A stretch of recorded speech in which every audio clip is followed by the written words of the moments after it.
And I reached the end of that path, and the path was somebody has to die. Either I have to die or this idea has to die. Yeah. And now we're participating in neuroscience. Now we're reprogramming our brain. That's something that I've learned that is so important, is that the Yeah. thoughts we have in our brain are real to our body. And whether we give it good thoughts or bad thoughts, that's where our default is going to be. But anyway, there's another ADHD for you. Oh, yeah, yeah. See, I told you, man. I just go. Bring it. I feel like it's a fun ride, but you never know what you're going to get. That's for sure. Even Elon Musk, even Donald Trump, every one of these people, they only succeeded because of other people, because people bought their products, because people patronized. So, and that just means going. It didn't mean they're making fun of them, obviously. But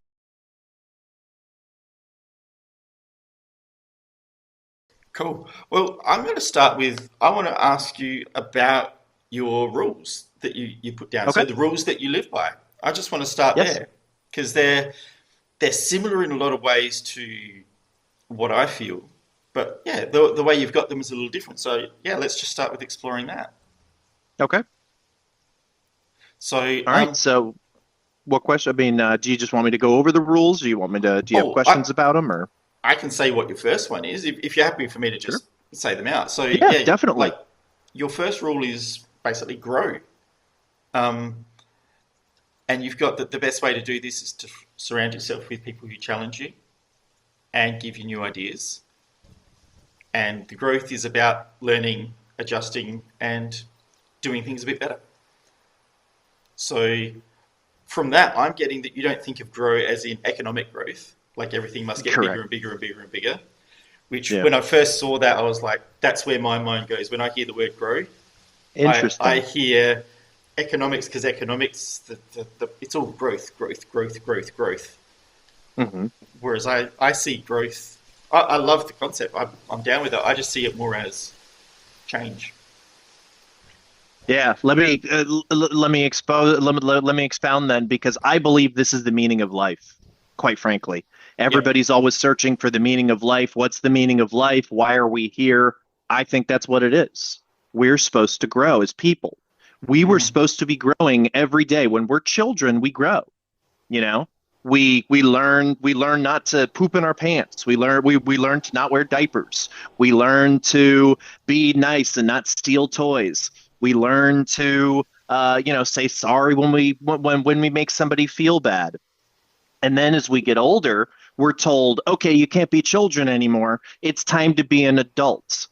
And that scars every single person on the planet. I promise you. I believe that to a level. There's every single person has a form of trauma, whether they had a wonderful upbringing or whether they were, abused, obviously. Mm. It's very easy to see trauma when your parents made mistakes and didn't try hard, or, used you as a scapegoat, because all of this touchy feely emotions are important thing. It's only happened in the last 20, 30 plus years, maybe even less than that, because our parents were denied their emotions as children. Yeah. I mean, yeah, I mean, and then their parents were even worse, obviously. And so and I believe through epigenetics, we have, the reason that we see more people that are empathetic and more people that are more about their emotions and don't really know how to control them. That's the problem, is emotions are turbulent. When you feel deeper than a lot of people, it's very easy to go down the wrong rabbit hole.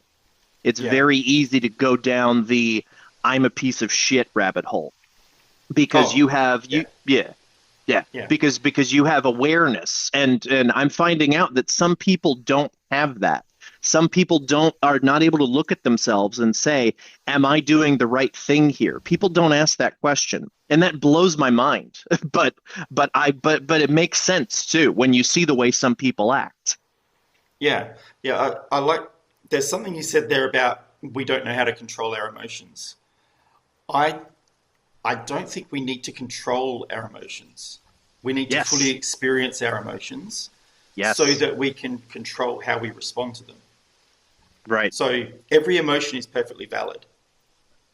Well, the thing And is, there is another side to that because my fiance has CPTSD, and she wants to do anything but talk about her emotions because her emotions are poison. That's how she sees it. That's how she feels, and her emotions take her back to moments that she never wants to think about. Mhm. But the ironic thing is as much as she tries to push away from those moments, as she's pushing away, she's still reminded of those situations. Every time. But you can't you can take a horse to water, but you can't make him drink, you know? Exactly.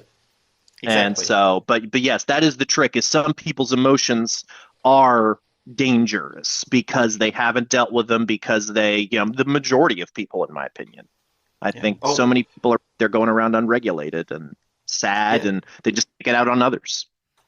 Well, I mean, everything in life that touches us and causes a reaction in us Hmm. is an emotion.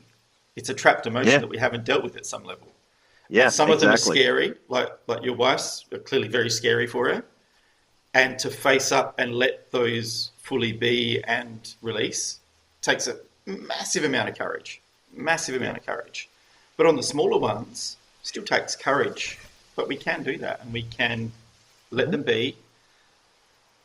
The hard thing to do is just to feel them, let them be, and then once the heaviness or the instant of the emotion has passed, you can use your brain for what it's meant for, solving Yeah. problems, and you can start Yeah. dealing with whatever it is. I feel like I've just reached this level where I'm speaking on my own terms and nobody else hears me. But I mean, I feel like I've defined love, depression in a way that nobody ever has. Like Mm-hmm. depression, okay? Last year, a week from now, I was in a hotel bathtub, drunk, ready to throw myself out of a window. Okay? That's true. Okay.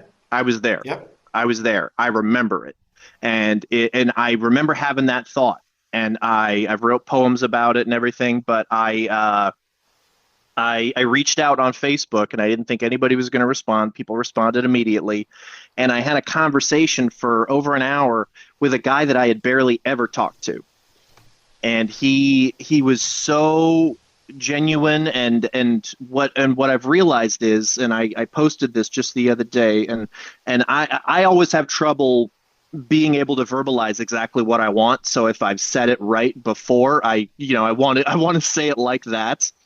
Where is it? Let's see. But the point was, and I might lose it, but That's all good. the yeah, the point is that it took me uh learning that it took me to uh be in that position to learn that the path, and this was the point, this is depression. The path that I had chosen, the path that my brain kept telling me to walk down was wrong. Yep. And I reached the end of that path, and the path was somebody has to die. Either I have to die or this idea has to die. Oh, I love that because it's the ideas. Because I've had depression for a long time, over 10 years. So I feel where that's coming from. Ideas are not just things; they do have life, and they do not want to die. When we come up against habits that we have, there's a reason they want to hang on Yeah. because they don't want to die. And so we have to, at some level, decide it's time. And Let me read how you a did little that work out excerpt for from you? my let me read you a little excerpt from one of my poems. It's too long to read the whole thing, but Hmm. when I reached out to friends and my brother invited me to a basketball game, I said, "You're just going to ruin the night," my brain tells me. And so then I said, "No, you put me here. I need to do something you tell me is a bad idea if I'm going to have any chance of beating this. Yeah. I've been letting you drive way too long. You and then at the end, I say, I say, the whole, there's a refrain in the thing. I say, there's a mask on my face and I don't feel it, but it's there. I say it a few times through the poem. And then Hmm. at the end, I say, I have a mask in my pocket now to remind me our brains aren't always our friends. I never Yeah, want to feel that way again, but I understand you were just doing the best with what you had. Now I feed you. Now we grow. Now we thrive. Thank you, Mask. Even though you nearly killed me, you were also what led me to my awakening. that is beautiful. And yeah, that is Thank you. exactly what it can be. If because you faced it, you took it on, and effectively you took it off. You Yeah, took its power I mean, away. to anybody who's had depression, who feels suicidal thoughts, that's never the answer. No, There's always a better option. You have to ask yourself, why am I here?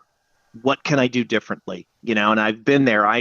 It's not something that happens in a day. I reached that point because I was depressed for months and I could barely get out of bed. I could barely do anything. And my fiance, who's usually the person who has to be worried about and made sure that she's not made to feel uncomfortable and everything, she had to step up and do that to me because I was worse than she was. yep, And she did that, and I'll never forget it. She was able to put her stuff to the side and deal with me because I was in a very bad way, and she was there for me. She stepped up. that's how And you know you've so got a good that's partner. exactly, exactly. And what was it? So you said it built up over time. Hmm. When did you realize that there was? So you had this voice telling you basically end it, but you had this other voice also from your brain Yeah. or maybe somewhere else telling you no, there's another way. Like, how did Hmm. you come to the realization that one was helping from a place of possibility and one was just trying to get rid of the pain? It's been more recent. I didn't Okay. recognize it at the time. I knew I recognized logically from my autistic brain, I think, that I was in this position because I had done everything that I thought was right. So the Yep. only way, like I call it, I don't know if you've ever watched Seinfeld, one of my favorite shows, but there's an episode in Seinfeld where George Costanza recognizes that every decision he's ever made in his life has been wrong. And so Jerry says, "Well, why don't you start doing the opposite of what you feel Yeah. like you should do?" And he meets this woman in a coffee shop and he says, "My name is George. I'm unemployed and I live with my parents." And she goes, "I'm Victoria. Hi." And everything starts working out for him because he starts doing the exact opposite of what Yeah. I he's love that episode. regular to do. Yeah. And Yeah. I think there's truth to that in some sense, you if you arrive at such a horrible point in your life where nothing makes sense, you took a wrong path. There's no question. Yeah. Yeah. And it's, for me, I can talk from my experience. Please. My depression was all about expectations and reality just not mixing. So Yeah. my expectations of myself, of what I was capable of, and the reality of what I was actually doing, and Okay. that they were so far apart that Mm, the world wasn't real. So mm, I'm looking at the world, and only because I had these expectations did I go, this doesn't feel right. And then mhm. it's like, oh, why haven't I done it? And then it all comes inwards. It's why haven't I done this? Why haven't I done that? And it's all about shame and blame, and all this Yep. other stuff comes in, Yep. and it's it's a slippery slope. It can be Yep. just a little bit here, a little bit there, and then very quickly you're down in that pit. And That's a perfect opportunity to go into my second rule because mhm. this is why I updated it too because it's compassion and accountability. And here, I'll tell you what, I'll read the rules because I've rewritten them Oh, with better blurbs, I think. okay, So go for it. for grow, I said whether it's being too quick to judge, being too defensive, doing drugs, bad eating habits, or one of a million other things, find something you can focus on today to make yourself happier and more capable. So just like you said at the end there, you were talking about your capability and what you can see that you can achieve. and you were reaching that, and that's why you. So the more capable, speaks to you. Yes. Rule 2 is practice compassionate self accountability. And so I said, hating yourself never gets you anywhere, just like you're saying right there. Yep. It's so true. And before I finish the rule, I want to talk about a guy I had on the podcast who really addressed this for me. And I've said it to multiple people, and they're like, this makes a lot of sense and it works. This is a guy, his name is, he has a channel called Balance with Bhuvan. He's an Indian gentleman. And he's AutisticPod. And he told me that there's two brains there. You want to look at your brain like two different sources. There's the logic brain and the emotion brain. And when the emotion brain wants something, the logic brain doesn't understand it. And when the logic brain wants something, the emotion brain doesn't understand it. So for them to work together, you have to kind of negotiate with them. When, because what always happens is the emotion brain will say, I don't want to do this, and then the logic brain will say, oh, stop it, we can do it, don't be a wuss, stop being so lazy. And then the emotion brain, what's emotions going to do when you tell it to not be lazy? It's going to get sad. It's going to say, I am lazy, I am no good. Oh, and then what happens? You don't do what you want to do. So instead, you want your logic brain to say, okay, emotional brain, I get it. I know. I would not want to be you. Emotions are tough. So let's do this. Let's do this, okay? How about instead of worrying about cleaning the whole house, let's use that as the example, because sometimes ADHD has you staggered, and you say, let's just stand up from our position. Let's just stand up. We don't have to clean anything. Let's just stand up and see how we feel. And they're like, oh, the emotional brain's like, fine, I'll stand up, and you stand up and you're like, so is that bad? No, I guess it's fine. Okay, well, let's just clean one dish. Okay, let's just go wash one dish. All right, fine, I can wash a dish. All right, well, this isn't that bad. I guess I can wash a couple dishes. You've now negotiated with your emotional brain, and you're not beating yourself up. You're not hating yourself. And in fact, your logic brain is saying, look, we did it. And emotional brain's going, yeah, we did. Hey, cool. And and now we're participating in neuroscience. Now we're reprogramming our brain. That's something that I've learned that is so important, is that the thoughts we have in our brain are real to our body. And whether we give it good thoughts or bad thoughts, that's where our default is going to be. And so it's not about, just think positive and it'll happen. It's not about the secret. You don't manifest things. But when you speak confident, when you say, I am capable of blank, blank, blank, and if I have a obstacle, I believe I can overcome it, then your brain goes to that point. But when you say, we're going to fail, this isn't going to work, your brain is also going to go to that point. And the first sign of danger, the first sign of threat, it's going to go, see, I told you, I was right, you're dumb, just give up. Yeah, I look at that very much on par with my experience. The way I look at the way you've described the brain as logic and emotional, I agree with that, but I look at the conscious brain as being the logical part, and the subconscious brain as basically communicating through emotion. Yeah. And 95% of what we do in a day is subconscious. So if we're trying to fight something, almost every time the emotional brain is going to win. But what you're saying there, by going back to my story about having huge expectations and not even getting close to meeting them, all you're doing is dropping that bar to a point where, okay, it's so small that you can jump over the bar that's that high. Yeah. But it doesn't need to be more. Yep. It's just exactly. Rome wasn't built in a day, all that stuff. Yep. Yeah. It's 100% true. Yeah. And I know the work I do, I can speed that process up for a lot of people. I can open up new pathways and align the conscious thoughts with the feelings. But you still have to take action. I can do all the aligning in the world. But if you don't take action with it, and those small actions really add up, then you'll just end up back where you were. So, yeah, I love it. That's awesome. Yeah. one of my recent guests gave me something that was let me see if I can find it here. So she said, notice the problem. She said, identify strategies to solve the problem. And then the most important part is practice, practice, practice, practice.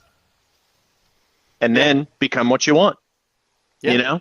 It's literally, and that being said, I am neurodivergent. I am ADHD. I am self-diagnosed autistic. I always specify self-diagnosed because people want to know the difference, and some people have a problem with that, and I want to clarify it because if you have a problem with the fact that I'm self-diagnosed, that I'm autistic enough to recognize that I'm autistic when I read all the things that make people autistic, then that's your burden to bear, not mine. If you're Exactly. gatekeeping neurodivergence, because the thing about neurodivergency is the reason that they say it's a spectrum, it's literally like fingerprints. No two are alike. And that's what I'm Mm. discovering more and more as I learn more and as I talk to people in these conversations and we talk deeply about our emotions and about our experiences and about our childhoods and et cetera, is that literally every single person communicates differently. We absorb information differently. When sometimes when you say something that you think is really powerful, it falls dead on the observer because they don't, because like you said, when I said growth, you didn't think that's a perfect example. See, I'm so glad that I recognized that Yeah. because when I said growth, you said that you see economic growth, and that's so interesting because when I first suggest, oh, you know what, the most important, the reason we exist, the meaning of life is growth. You're like, no, that's stupid. That doesn't make Oh, any it's a little sense bit harsh, but yeah. because the way you're thinking of it, that's not the meaning of life. But when you think about it from the personal standpoint, if every single person, and this is what I just said on the other podcast, and this is weird, and this is an ADHD tangent, and I have to say it. So, I said on my last podcast that I started going off on growing, and I said, imagine if every single person in the world got up well, first off, every single person saw this 2 minute clip, okay, and they thought when they got up the next day, okay, I'm going to try this. It says to grow as an individual. Well, sometimes I can snap at people, and I have a bad temper. So why don't I just make myself be a little less hostile? It takes a little more to make me blow my top. I know I'm still going to do it, but I'll make it a little more. And then when you're driving into work and somebody cuts you off, you don't pull out a gun and fucking kill them. Sorry, I don't know if you're okay with cursing, Yeah, do but your hardest. but this is the thing, Nigel, okay? This is the thing where I'm going to turn this and nobody knows what's coming. I swear to God this is true. The next day, my friend calls me and tells me that his stepbrother has been shot and killed in a road rage incident. Whoa. And then I see an article the next day about how scientists think that our consciousness can travel into the future. And that's what intuition is. Interesting. I hadn't heard that. But That's I, interesting. yeah, I had never even had that idea or thought. I'm not saying that it definitely happened, but I'm saying it's a pretty damn big coincidence because I have never been in a road rage incident, and the fact that I just pulled road rage out of my ADHD tangent brain and just said that, and then I was like, nobody deserves to. Nobody, you don't get to take somebody's life unless they are Mm. imminently threatening you. And yes, your life is legitimately threatened, and they are ready to end yours. Is the only time it's justifiable to take somebody's life. Yeah, yeah, And yeah, so that's yeah. That's that's what we talk about on my podcast. boom. You never know what Yeah. we're talking about. And that was an episode where I was trying to talk about the TV show Pluribus. Okay, yeah, I can see the relation. Well, maybe not, Yeah, but okay. Have you watched all that right. show? It's a great show. But anyway, I've go ahead. I've not even heard of that show. I'll look it up. It's on Apple TV. It's really good. It's made by the guy who Ah, did okay. Breaking Bad, so you know it's going to be good. Yeah, yeah. Okay, I want. You just said there that scientists think that we can pull our consciousness into the future, and that's what intuition is. Okay, that's Mm-hmm. pretty cool. Going back to your personal accountability thing, so your Yes. rule number 2. Sure. I'll finish. I, Also, oh, yeah, God, okay, let read me it do. Yeah, out. just Read it out. hating yourself never gets you anywhere. Hold yourself accountable to your actions, but don't beat yourself up over mistakes. You're human. And there's even a little smiley face at the end. So, Cool. So yep. I love that. I've done a fair bit of work in terms of self-esteem and self-worth and all that sort of stuff. And it's that judgment side of it that you're talking about. Don't sort of hold yourself, don't put yourself too harshly. The key to that is if you can ever get into a place where you just are and you can be radically honest with yourself and just Yep. say, this is where I am right now. Yep. It doesn't mean it's where I want to be in the future, It's but never. I am It should never be where you're in absolutely the future. here. I have traveled so far in the last year, but I'm so ready to go so much farther. Yeah, I'm never going to stop growing. I'm always going to keep challenging myself. Why weren't we taught this in school? This is my point. We yeah, should have been taught this in school. We should have been taught that every day is an opportunity to grow. It doesn't seem that difficult, but nobody does it. yeah, Very few people wake up and say, "How am I going to be better how am I going to be better than today?" yeah, yeah. Absolutely right. In fact, I've started chatting with somebody else about developing some stuff for school kids. These kinds of Yeah, things, so right? that we can change culture, because culture is just continuing to do the same thing.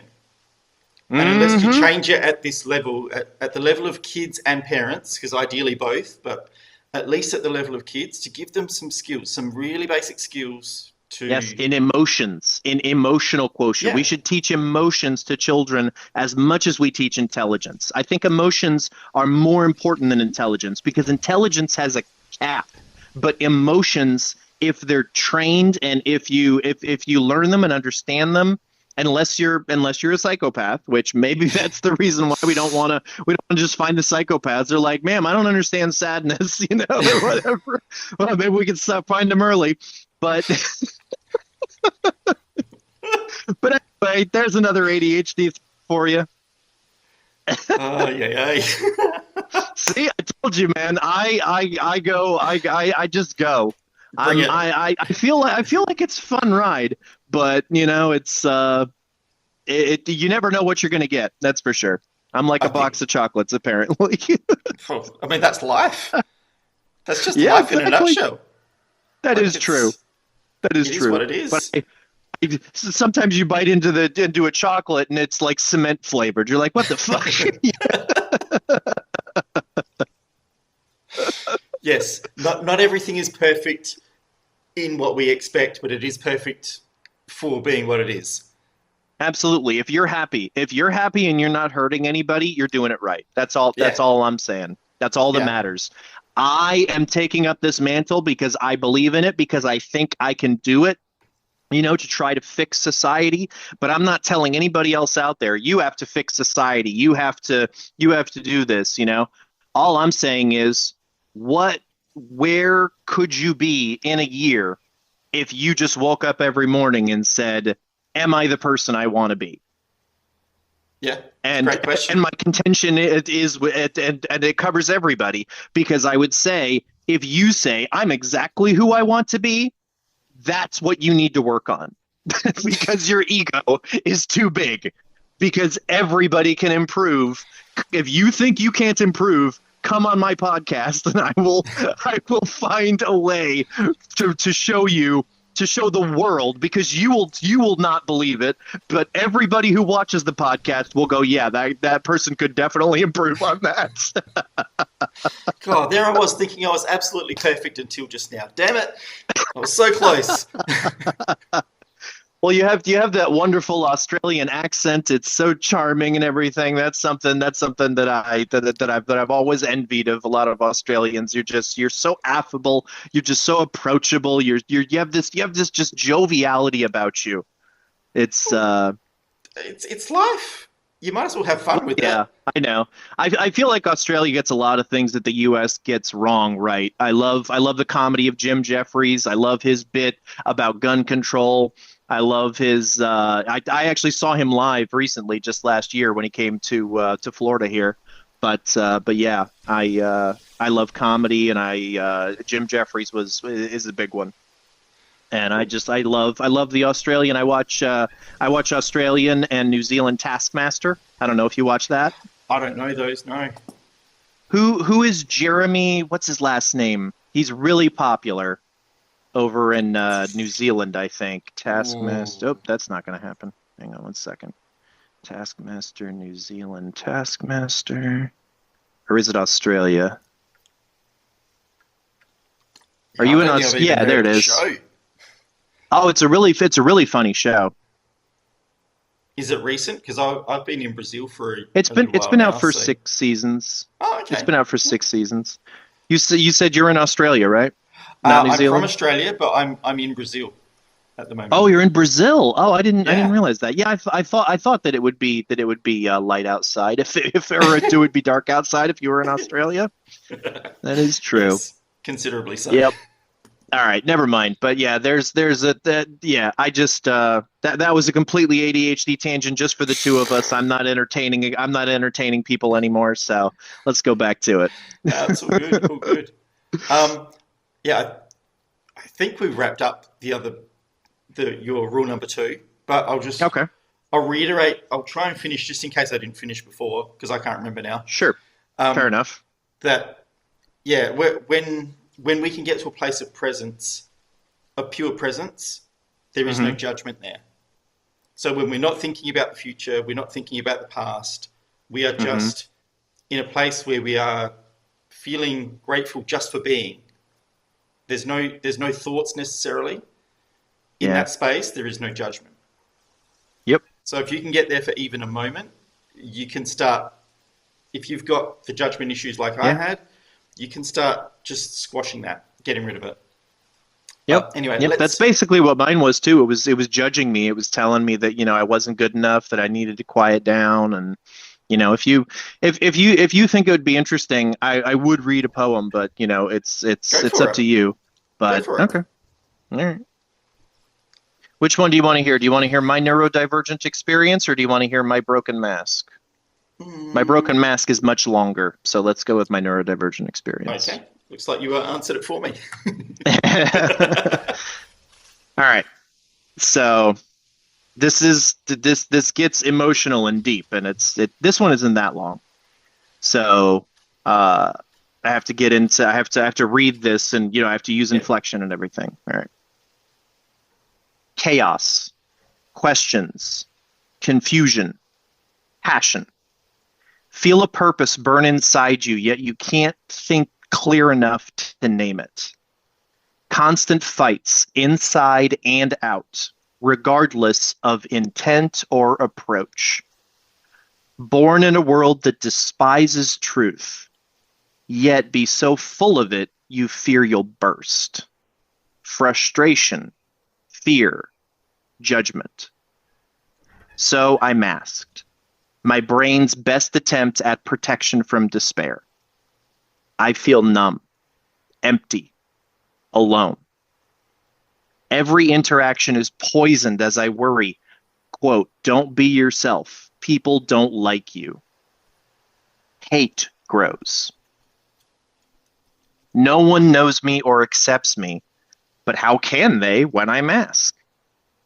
My cure is a slow poison that rots me away. I am lost. I don't even remember myself. Tears come even now, every time. Is it a blessing or curse to feel this much? But I persist. I fight. I believe. I am reborn.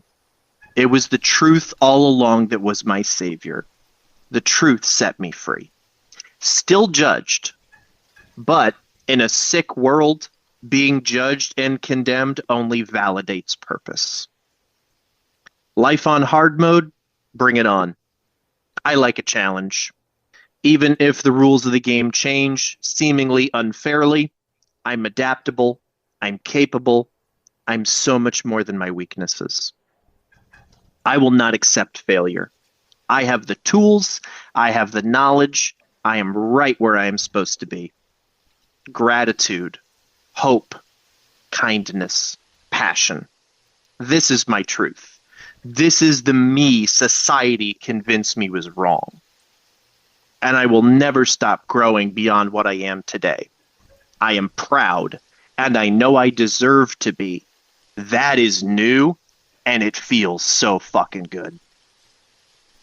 Fuck yeah. Awesome. Thank you. That was cool. I tried writing like book. I tried writing a book, and I'm just, my ADHD doesn't allow for it. I can't. I'm not a good writer, and so, but I love music, and I can't write music. I'm not musically inclined. But then I made the connection like a month ago. I was like, ooh, what's the combination of a book and music? Poems. So I've written a couple poems. Sweet. The part that really stuck out to me, I can't remember your exact words, but it was effectively, how can they see me when I'm wearing the mask? Yes, exactly. Yep. I think that's, for anybody out there that's going through some stuff, that line may have hit home for you as well, but it's when you look and go, yeah, I'm not accepted, but I'm not accepted by not showing who I am. So it's not you that's not being accepted, it's the mask. It's the mask. Yeah, they've got no chance to accept you because you never show them who you are. Exactly. Although in a weird way, that mask is who you are in that moment. It's who you're choosing to be in that moment. But it's not who you feel like you really are in your soul, in your heart. So, yeah. You get it. Cool. And you put it in a different way, and that's what it's all about, because we communicate differently. Some people will feel it the way I said it, and then the way you say it, you break it down in easy and non-emotional language, and it will make sense to other people, and that's beautiful. Yeah. I mean, the whole point is getting it out there so people can make change when they want to, so people can grow. Exactly. Absolutely. Perfect. All right, number 3. All right. So right before I get into the third rule, I learned something else new, and so I'm just going to do this. All right. I'm not even going to say why I'm doing it, but so I feel very blessed and excited for the future. The reason that I'm telling you that is because the reason that I wrote my rules is I see society. I've always seen society, the cracks.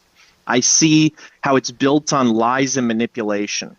I see, how the rich, the people that have benefited and that, have generational wealth, reached that way, as Chris Rock said, because every great fortune comes with a great crime. And then their genealogy is of those people. So they are not for the people. They are for themselves. No one illustrates that better than Donald Trump.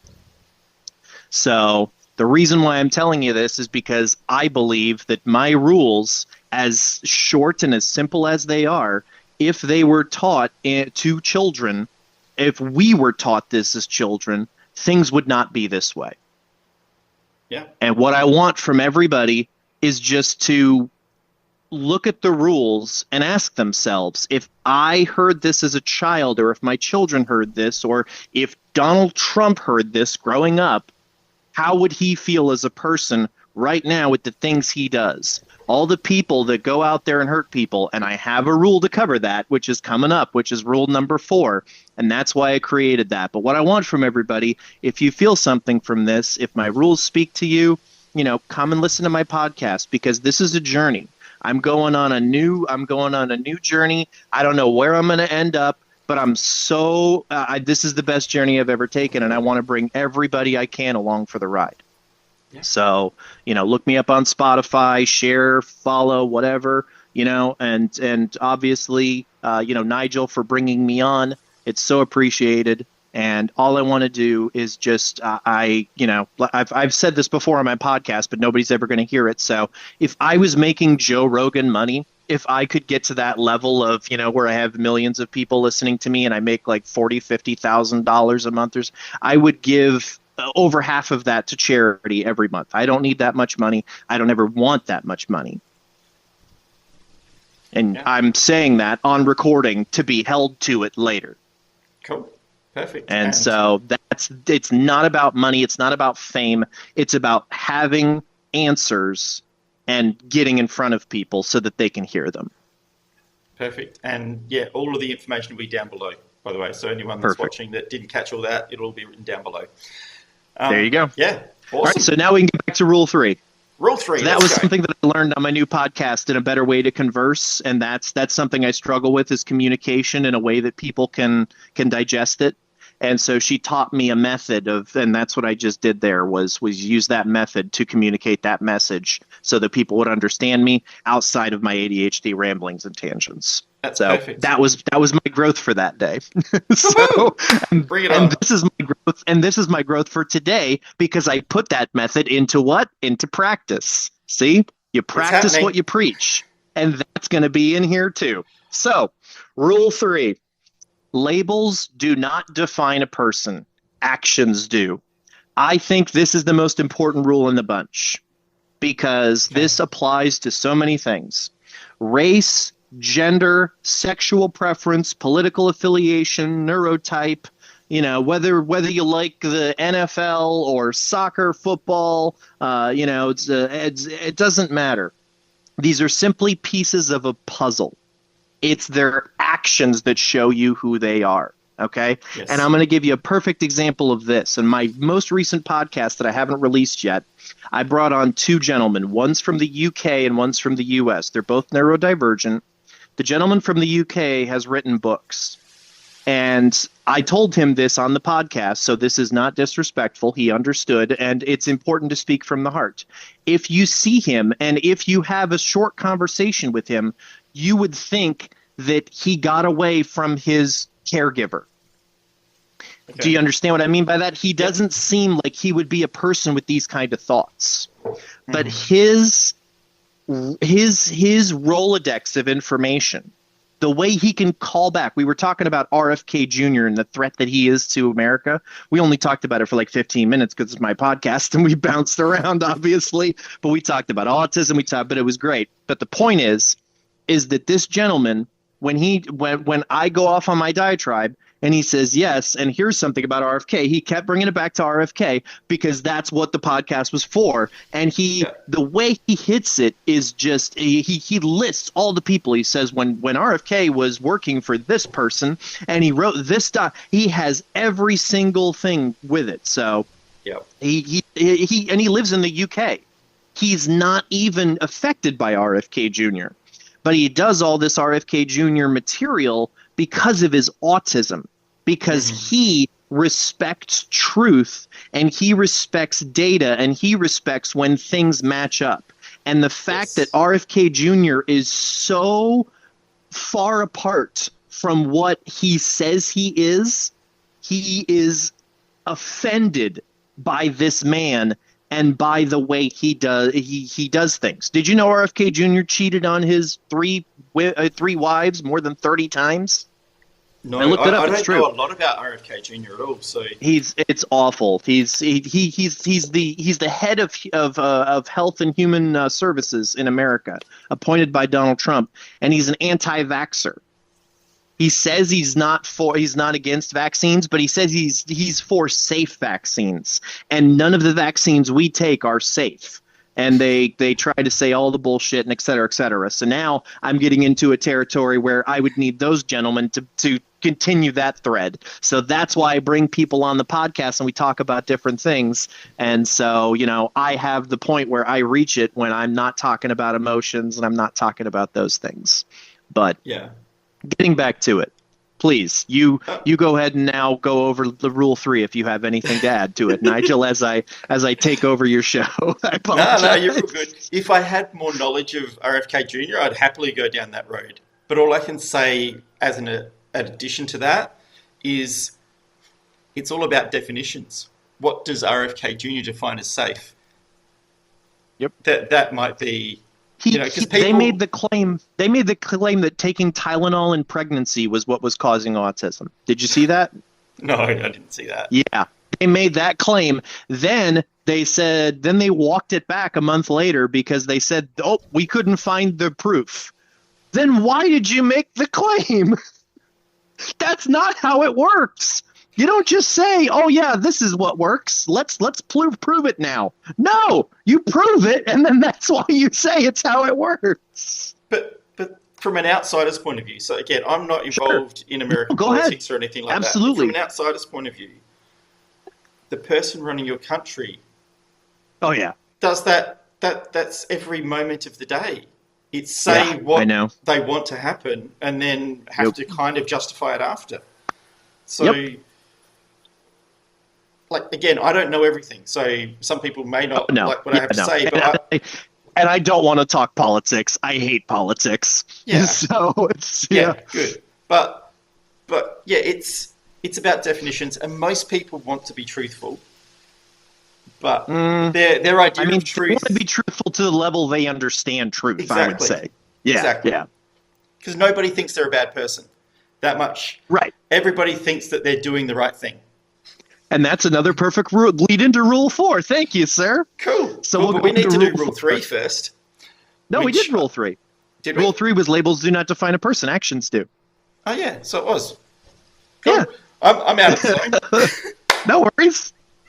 Cool. So rule Right, 4. so Rule 4 is my favorite. Rule 4 Okay. is what I think is the most valuable.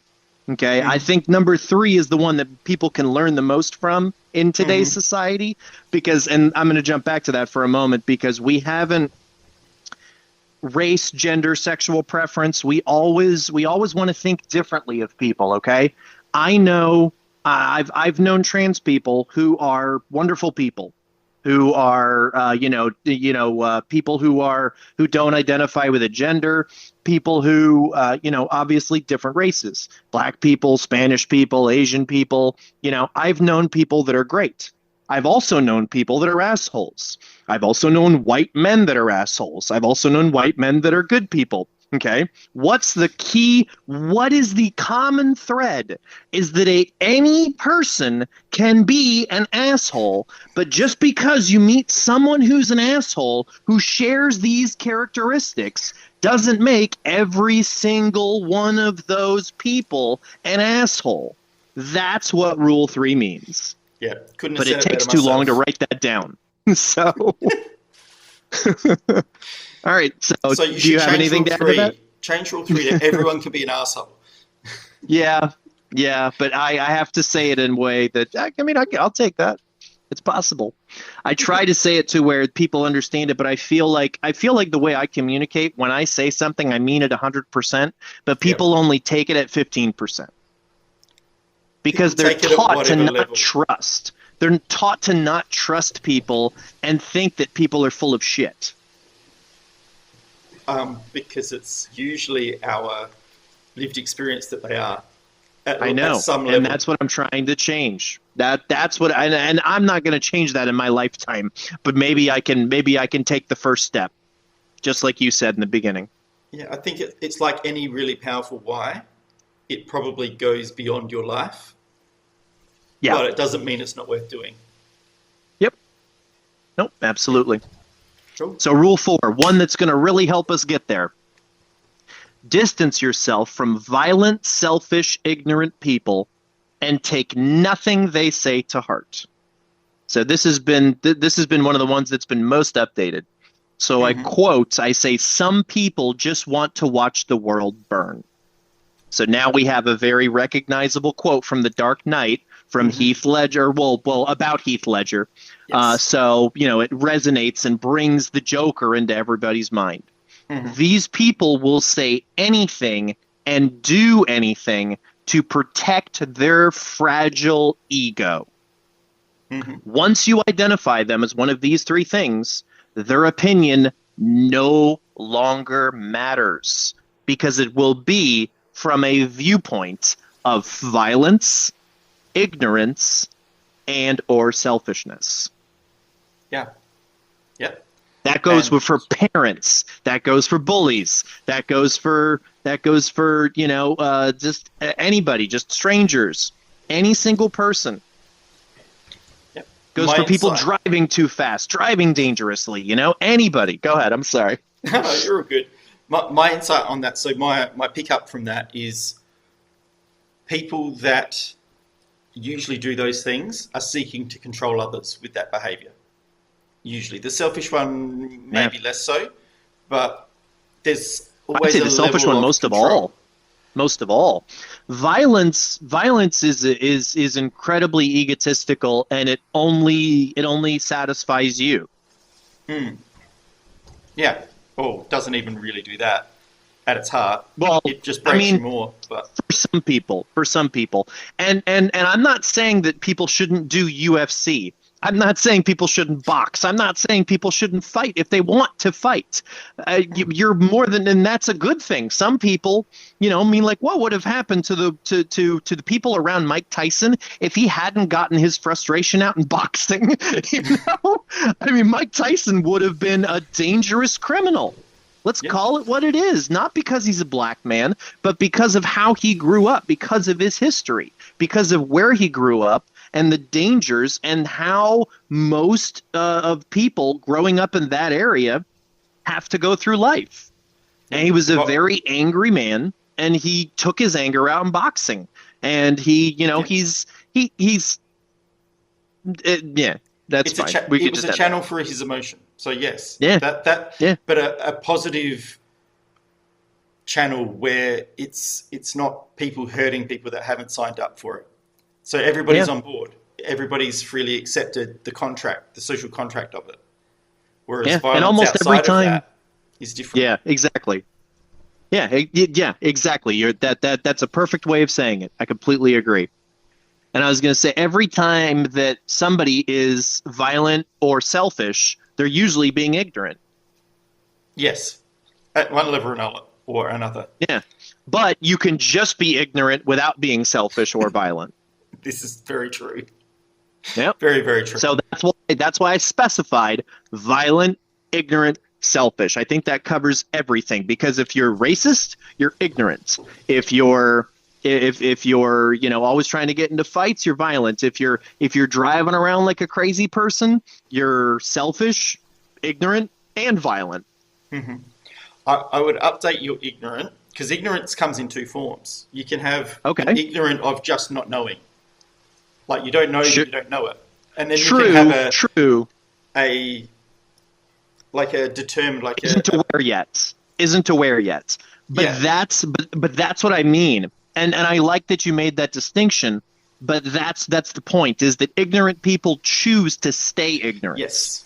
When it's a Yes. choice, then we've got a different issue going on. Correct. I think what I was getting at before is all of these controlling style behaviors, in whatever Okay. form they come in, whether it's like emotional control, violent control, whatever is going on, it Okay. comes from a person who can't control their inside world. So they seek Yeah. control on the outside. So, yeah, if you get caught up with this sort of behavior, you're basically trying to be oppressed by somebody who's seeking control in the world because they don't have any inside themselves. So they need to feel safe on the outside at some level. And that's just Boy, an interpretation of if it. if I was recording this, I just went to clip that. So if I would, I would definitely clip that. That was 1,000%. That's a great little pop that that specifies exactly how that works. You're 100% right. I totally agree. It's the it's the unhealed trauma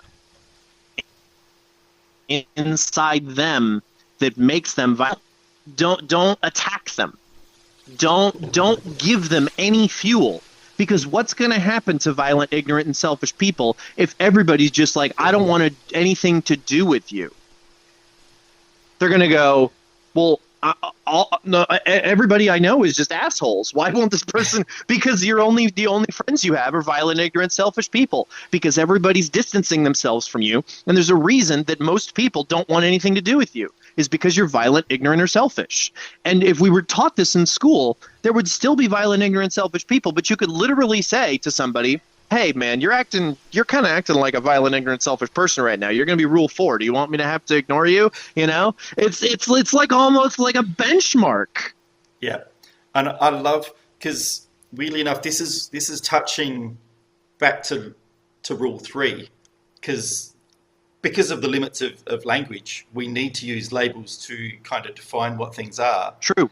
Yes. But you brought it back to the actions as what you just said before. It's like, yeah, you're doing these things. It's not you are this person, but you are doing these things. Exactly. But yeah, because my fiance is full of anger, full of hate, full of, you know, she is rage personified, but she masks for everybody but me. Mm-hmm. And, you know, and so I've asked her to do that, and she does that for me, and she's not very happy around me. And I love that. I have to remind myself of that pretty constantly, but I have to remind myself that that's cathartic for her. I have to remind myself that her being able to be herself without having to pretend like she does to every single other person in the world is the best way I can love her. Yeah. And that's why I asked her to be, you know, herself around me. Yeah, and I haven't thought about that in a while. I need to remind myself of that. I need to make a note of that. Yeah, see, that would have been a clip for me. Remind yourself, fiance. What am I saying? Fiance. Jesus Christ. See, that's ADHD. That's how it works. Now, can I give it? Okay, what's the old abuse? All right, I'll get that. It's nice because I used to write like long notes to myself, but then I was just like, all I need to do is just write a header. I can get back to the thought as long as I just kind of jog my memory. Yeah, you know, and that's been another big growth thing. You know, just writing notes to myself. It's funny how writing notes to myself started, actually. It started because of weed. I'm actually on a 10 milligram edible right now. I don't always go over that, but it doesn't really matter. It's only 10 milligrams, but weed, if you're neurodivergent and you haven't taken weed, take weed. Just try an edible, because it just silences a little bit of that noise. Especially if you have ADHD, there's a reason that this is medicinal now. It is a medicine. It is literally a help. It makes you feel like a more regular person in the best way. I don't want to be a regular person because regular people are awful, but yeah, it just silences the noise a little bit and it just makes everything nice. Yeah. That's cool. I don't know how, but a few years ago I managed to silence my own noise. Not completely, but it went from 100% to 20%. My brain is pretty... See, my ADHD just doesn't... Yeah, my ADHD just doesn't stop. Like, I'll tell you a quick story. Right after my depression... during my depression, I should say, after I was in the hotel and after, you know, my brother reached out, said, do you want to go to the basketball game? And I said no, but you know, my brain said no, but then I agreed. I said, yeah, let's go. So he couldn't go, but he gave the tickets to my mom. So my mom came and picked me up. I got in her car. I immediately started bawling my eyes out because I was just an emotional wreck. I was just still so raw. So I had just thought about ending everything, and I still hadn't come down from that. You know, I still wasn't sure. And so I cried like 3 or 4 times before we got to the stadium. I cried in the stadium. I told her I was probably going to cry in the stadium. I don't care. I hope she doesn't. She was like, no, I don't care. So I cried a bunch, and we had conversations, but I remember this one, and because of my memory, we'll get into that. Remind me to talk about my memory. So we sit down and we're talking, and then the game starts, and I'm kind of thinking outside myself right now. And I watch the game, and I look around, and I see everybody just sitting there like this, just sitting there watching the game. And I look over to my mom and I tell her something that I normally never would have told her before because it was a thought in my brain, but I don't say it, it's just with thought. And you're like, oh, you wouldn't say that. So I turn over to my mom and I say, Mom, I think I view this basketball game differently than the majority of people that are sitting around. Because when I look at these people, it just looks like on their faces and the way they clap and the way they're interacting with the world that this is their mindset. This is what they hear in their brain. They go, "Oh, look, he's bouncing the ball. He's dribbling. He's going to pass it over to that gentleman. He shot. Oh, he missed the shot, but we got the rebound and we scored. Yay!" What is going on in my head right now is I wonder which direction he's going to take the ball. I wonder if they're going to roll a pick and roll. I wonder what play they're going. I wonder who's on the bench. I wonder what the shooting percentage of this gentleman is. I wonder da da da da da. This is what's gone in my head in the last like 5 seconds. Okay, and I don't mind that, but it's a little noisy. But I didn't say it exactly that way, but I said something similar. Just without the end part. And she looked at me as a mom does her son, and she says, "That sounds terrifying." And I started bawling immediately, and I said, "It is." And she reached over and she hugged me, and I swear to God, I felt like she was hugging me as a fetus. And I thought, for the first time in 42 years, my mother knows how difficult my life has been. She finally understands and I understood. This is when I learned my brain is not the same as everybody else's. And that was a revelation to me. The fact that my brain is thrusted with more challenges and difficulties and extra thoughts, and it doesn't shut up. Some people's brains shut up. My brain never shuts the fuck up. But I've lived with it for 43 years, so it just is, Yeah. But it means something when you can find that epiphany, when you find, oh my God, for the last 43 years, my brain has been operating differently than 90% or whatever that is. And so even if it's like 60%, that makes so much sense as to why I run into so much difficulty, because I expect these people to be thinking the same thing as me, but nobody ever will. No. But I could feel the emotion when you were retelling that story. Mm-hmm. And it touches on what I see as a basic human psychological need. Yeah. To be seen, to be truly seen. Yes. And that story just resonated so hard, especially because I could see it in your face. I could see you reliving it to a certain extent. And yeah, that was one of those moments. Was that one of the moments beyond? Yes. It was kind of like a launch point. That was the pivotal moment. That's when, after that moment, and I told her, I feel like you've seen me for the first time in 42 years. She's like, I think I do. Mm. And it was an epiphany. It was just, oh my God. Yeah. I just said something that was on my head that I didn't think that my mom could handle or would make her too emotional or something. But, how do I feel afterwards, and how does she feel afterwards? Why don't we do this all the time? Yeah. And that's my mantra. That's my mantra, is real. People say we have real, honest conversation, but I have never heard real, honest conversation to the level that I set it at. Yeah. Because aside from talking about what happens behind closed doors, I am an open book. Yeah. And I can ask you why. I've literally psychologically profiled myself. Do you know who I am as a person, Nigel? It's very easy. So. Yeah, exactly. It's very easy. I am a kid who likes to show off his toys. I am a kid who wants to play with other people. And you know what? And I realized that. And then like a day later, I said, do you know what my favorite toy is? What? Your brain? You got it. Yeah. My favorite toy is my brain, because I'm fairly intelligent.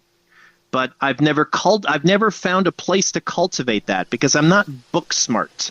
I can't go and read a bunch of books and learn knowledge and become a physicist or something like that. That's not the way my brain works. My brain operates. Oh, you were going to remind me to talk about my memory, but this is where I'll talk about my memory. Cool. Have you seen the movie Memento? No, it's one that is on my list, and I still haven't got around to it. It's one of my favorite movies, so it won't mean anything to you, but maybe it'll mean something to your audience. So this is the only tattoo I have on my body. I plan to get a few more, but it says "Remember Sammy Jenkins," and that means nothing to you because you haven't seen the movie, and it doesn't give anything away. But I'll just tell you the synopsis of the movie. I won't give any spoilers because there are a lot. It's important that you go into the movie not knowing. But very soon you learn that the protagonist, Leonard Shelby, and you can see how bad is my memory? My memory's so awful. TV, movies, anime, my memory is like a steel fucking trap.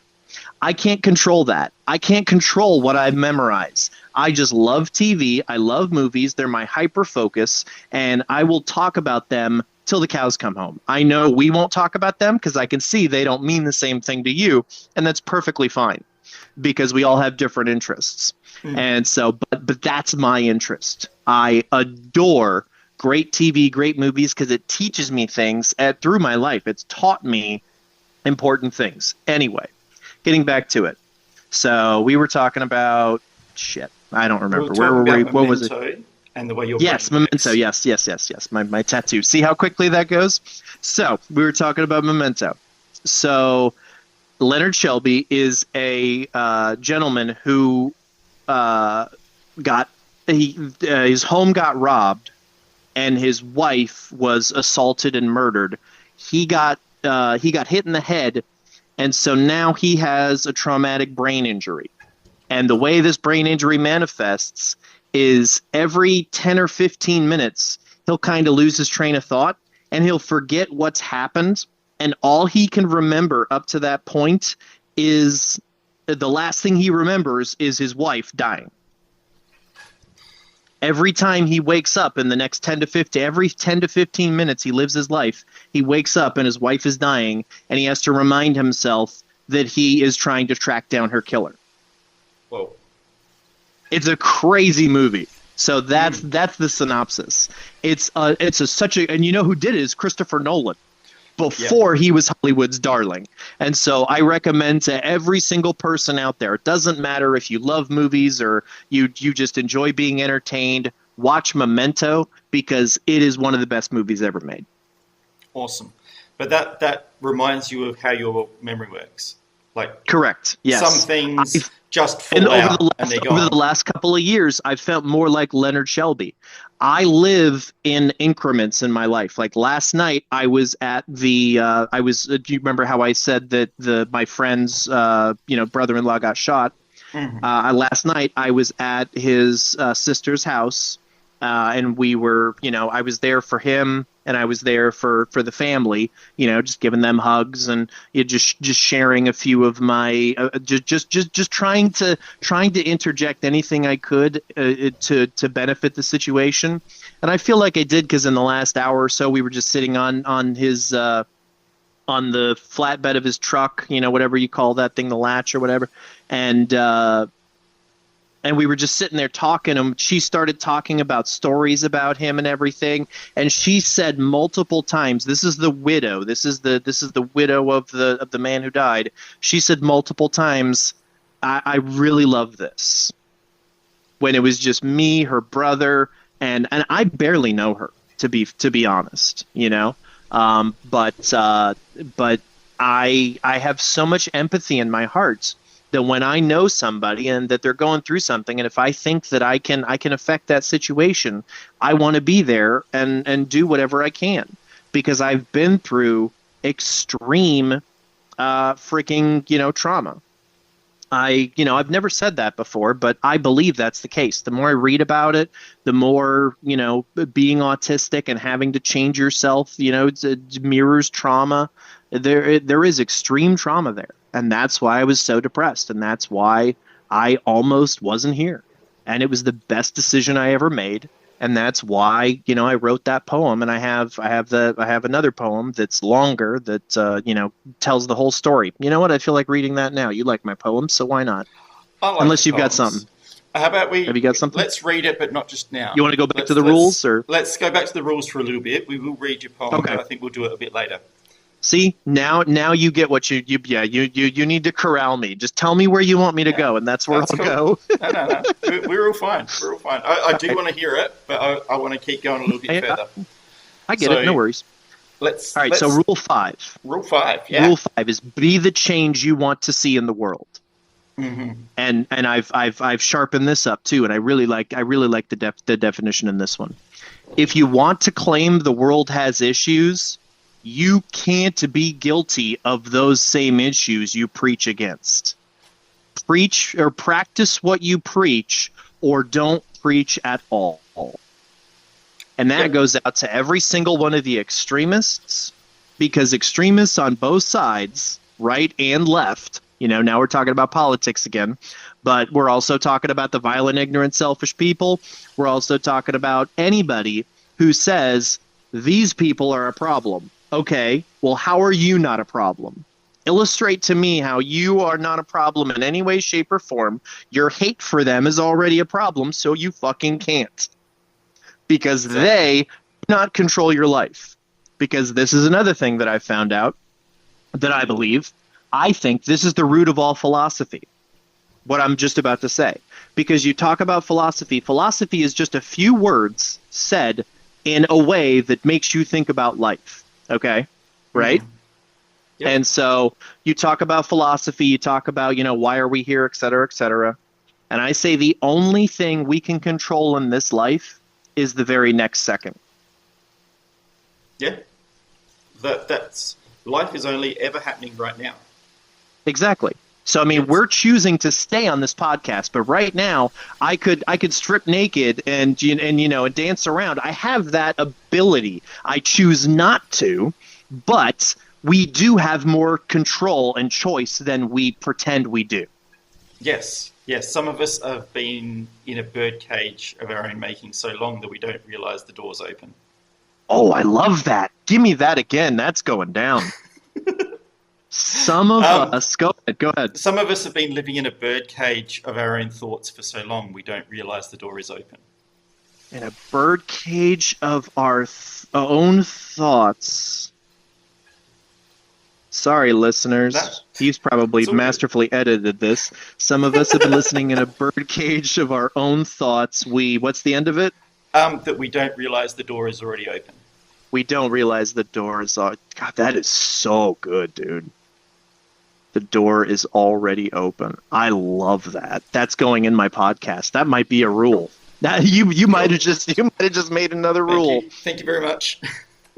I love that. That puts it so perfectly. You're sitting there, and you're in a bird cage, and the door is wide open, but you're just like, I'm trapped. But the bird cage is your thoughts. Exactly. So it was never there to start with, but for the metaphor to work better, the door's always open. Yeah, exactly. It's always there. Nope. But we don't see it. Yep. I would take your be the change of the world. Be the change you want to see in the world.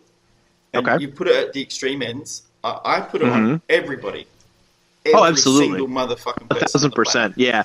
That's why I said it goes out to them, but it doesn't mean it only covers them, because I do the same thing. That's another one of the rules that I always, so perfect example. I'm so glad you said that.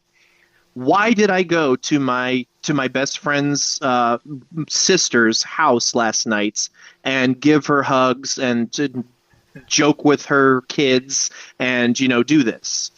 Because if my fiance died, I wouldn't want to live. Yeah. Because I've told her this, and I say my honest opinion. Two things. One, if I hadn't been with her last year, I don't think I'd still be here. One. And two, She is not a big fan of my podcast because it's all about emotions and everything. And she kind of feels like I've even changed as a person in a bad way for her because of the emotions and the introspection and all that. And, I didn't used to be like that. But I have separated it, extensively. But I've told her if the podcast becomes untenable, you're more important. Hmm. If it, and you have to understand that if you make that choice, I will abandon the podcast and never do it again because I prefer living with you to worrying about other people. Yeah. And Because that's all my and podcast is worrying about other people, is trying to help other people. But if me trying to sacrifice my time and my energy and my knowledge and my learning affects my personal life to that level, I'm done. okay, as long as you're comfortable with it for your own reasons, Absolutely. that's the key to a choice like that. Mm-hmm. Some people could be in the same position, but if they do it out of guilt, that's only going to end badly in the long run.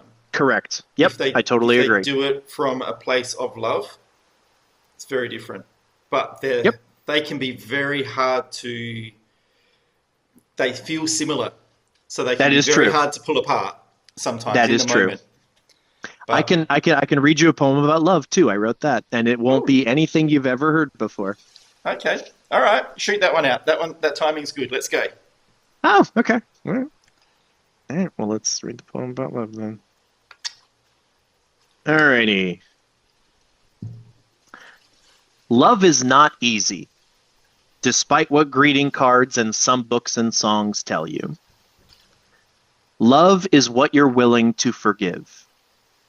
And the world is short on forgiveness nowadays, hence why you see more hate than love. I used to think love was a lie because of all the platitudes. Everlasting, at first sight, you can't choose who you love, unbreakable. I am here to tell you, whether you believe me or not, that's all garbage. Love is work. When you love someone, you know them better than you know yourself.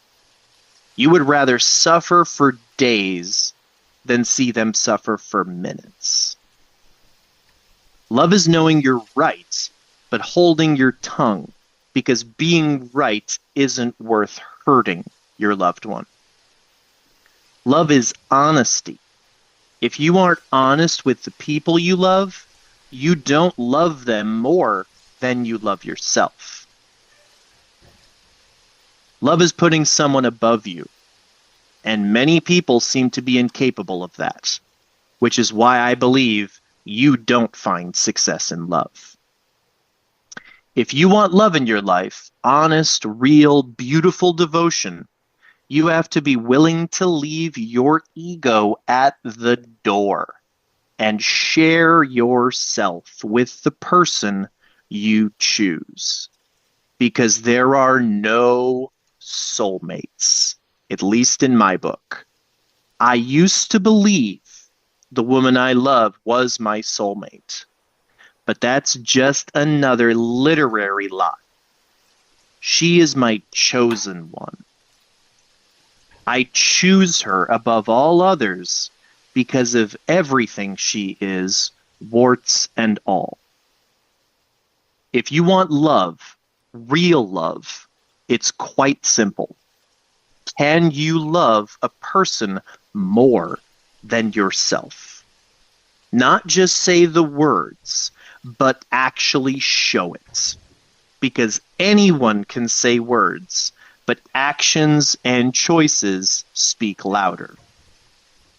And to anyone who has been hit, beaten, cheated on, assaulted, or otherwise attacked or manipulated, you must always remember it is the love you feel for yourself that determines what you are willing to forgive. If you haven't forgiven yourself, you can forgive nearly anything. And for you, love is someone who hears, listens to, and respects your boundaries. And now let me read a really short one on boundaries. But before we go Boundaries. there, I actually Okay.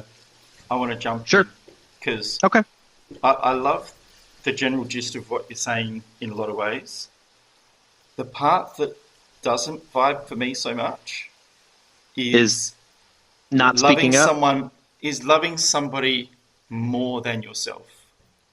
So Okay. I'm okay with loving someone as much as I love myself, loving someone at an equal excuse me, at an equal level to me. Okay. But the moment you put somebody above you and you're below them, you can't relate in the same way Okay. because you're effectively pedestaling them. And Right. love comes from within. You can only give the amount of love that you have. Okay. When you love yourself enough, love overflows so much. I Well, think the I analogy, and that's very interesting. I think it's unique to, and that's a good point. I'll think on that because it is true in my love.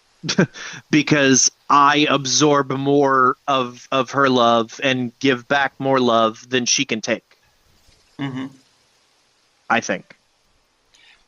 we can only take on whatever we know of love in ourselves. Yeah. So if, let's say, my understanding of love is this much when I'm capable of this much, then Hmm. even if somebody has more love to give me, it can only fill up that big of a cup.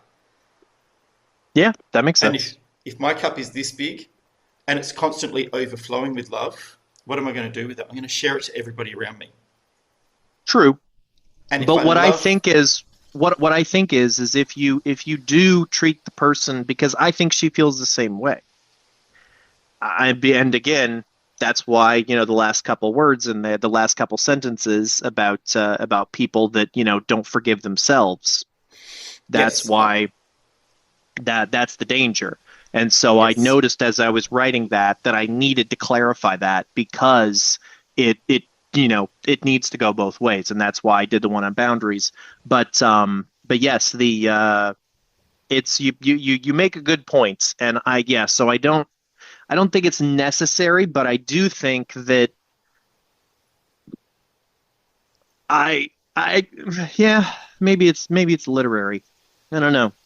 That's an well, interesting it's an interesting question. I get I'll what you're I'll I'll going ponder it. with, but yeah, cool. Is loving someone more than yourself the answer?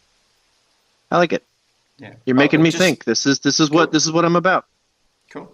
I'll give you a different analogy to try and crystallize what I'm trying to say. If I have all the food in the world, so my fridge is constantly overflowing with food, I'm never going to run out. And every time I pull something out, something new just pops into existence. What am I going to do with all the food? I can't eat it all. What am I going to do with it? Okay. I'm going to give it away to people because I've got Right. everything I need is already there. Sure. The moment you love yourself completely, which is probably more of an aspiration than a realistic thing, I think I there's don't think infinite no, levels. nobody, nobody ever reaches the love. I mean, the only people who are there are egotistical. You have to have a level of humility. You have to know that you're worthy of love, but that you are not perfect. There is better Exactly. than you out there. And so you have to appreciate everything that you've been given and, value that and value the fact that you have weaknesses.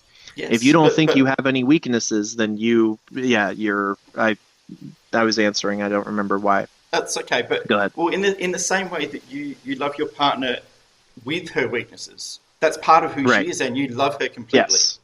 Correct. We can. That's my version of loving oneself is loving you as you are completely, Correct. with the things Correct. that are faults and the things that are great and the things that are only kind of okay.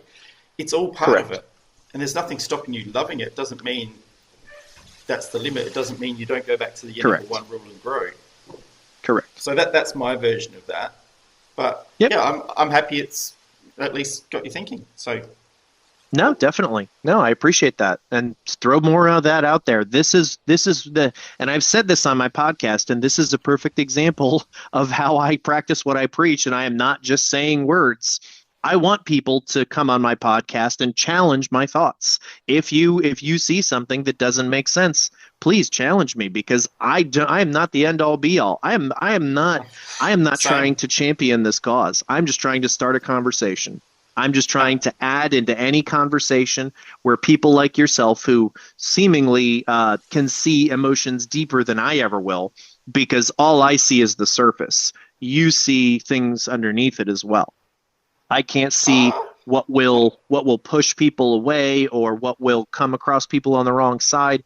You have a gift in being able to break down the situation and make sure that it stays healthy for the individual.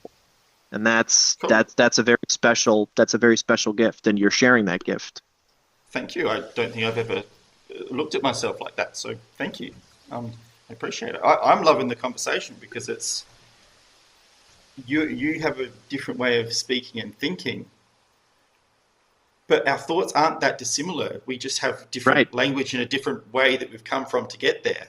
It's almost like we both communicate in different ways and absorb information in different ways. Yeah, but we're kind of saying the same thing. So Yep, I think it's great. exactly.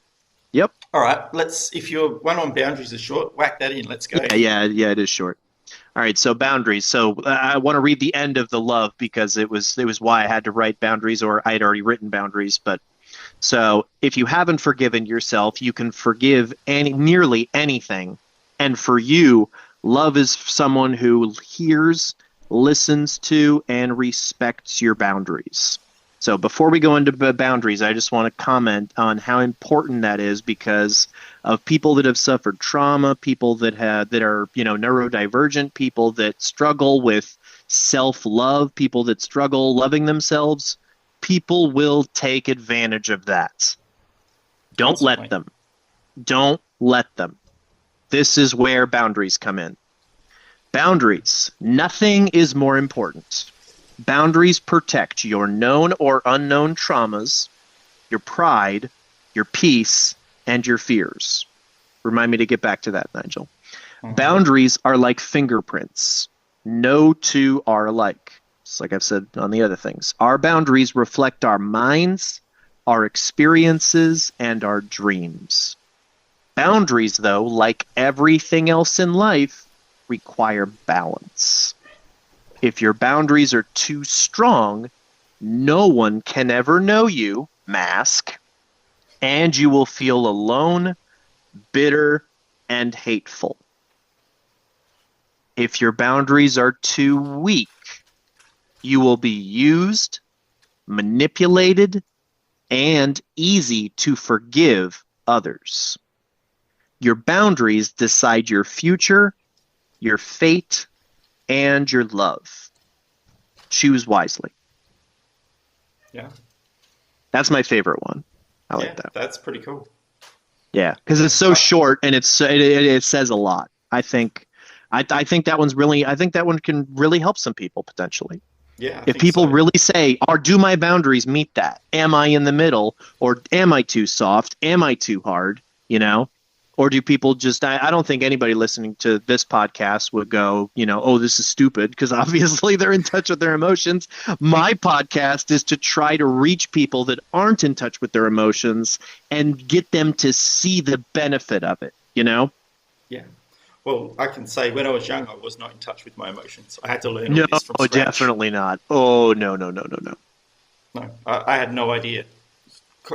Dealing with other people was like, what the hell's going on? So Oh yeah. it can be taught. It can be learned. Um, I never thought that I would tout myself as a good conversationalist, no matter the person. I never thought that unless they're ignorant, violent, or selfish. And then in that case, I would just agree with them nonstop. That's what you do with ignorant, violent, selfish people. You're just like, yep, okay. totally. Yep. Nope. I know. I know. Can you believe that? Anyway, I got to get going, but this was great. And then just never talk to them again. Just be like, oh my God, that person was crazy. The simple, easy, safe escape valve. Yeah. And I bet you that people would do it to me. they would view me as a danger or a threat or somebody who seems like they're selfish or ignorant. I don't think I could ever be called violent, but sometimes autistic anger happens, but very rarely. I've become much more mellow. But yeah, and that's okay. That's your perspective. I'm just out here saying my view. If you Yeah. agree with it, then let's be friends and let's chat and let's follow along and let's have a conversation. I want people.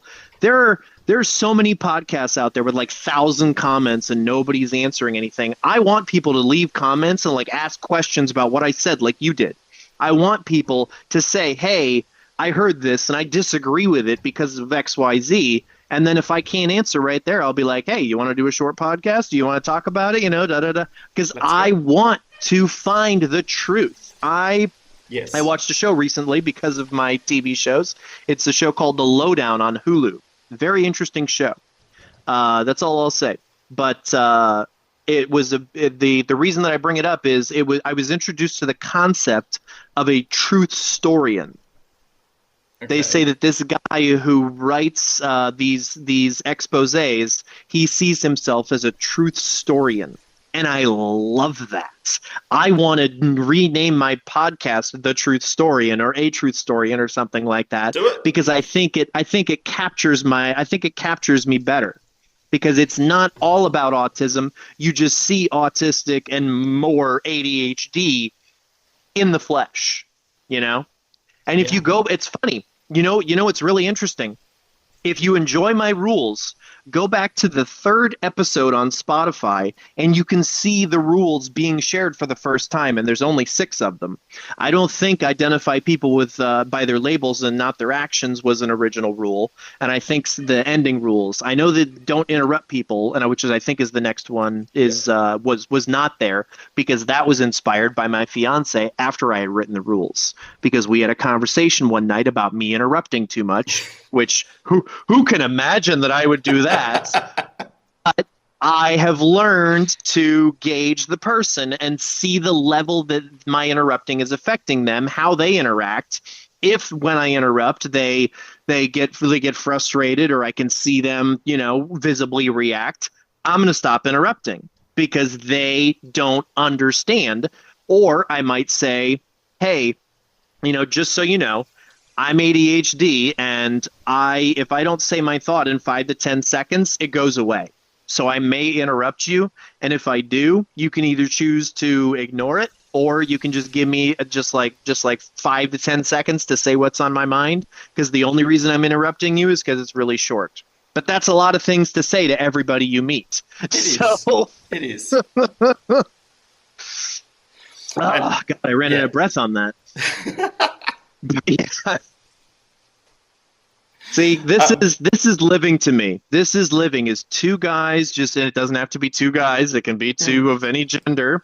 Just 2 people just sitting down comfortably sharing their ideas. This Yeah. is something that should be done daily.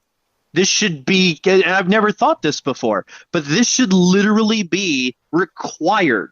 You should have to report, like who you talk to. That's taking it too far, obviously. But Yes, that is a bit far.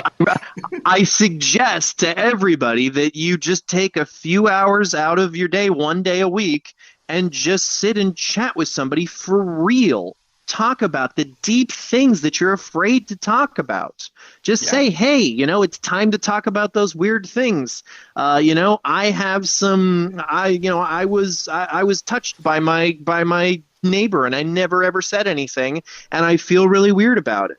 And then what's going to happen? Your significant other, or whoever you're sharing this to, hopefully, if you've chosen the right person, will reach out and hug you. Yeah. And then you're going to start crying because you're going to be releasing that tension that you've held on for so long. And going back to what one of your stories before, they will feel seen.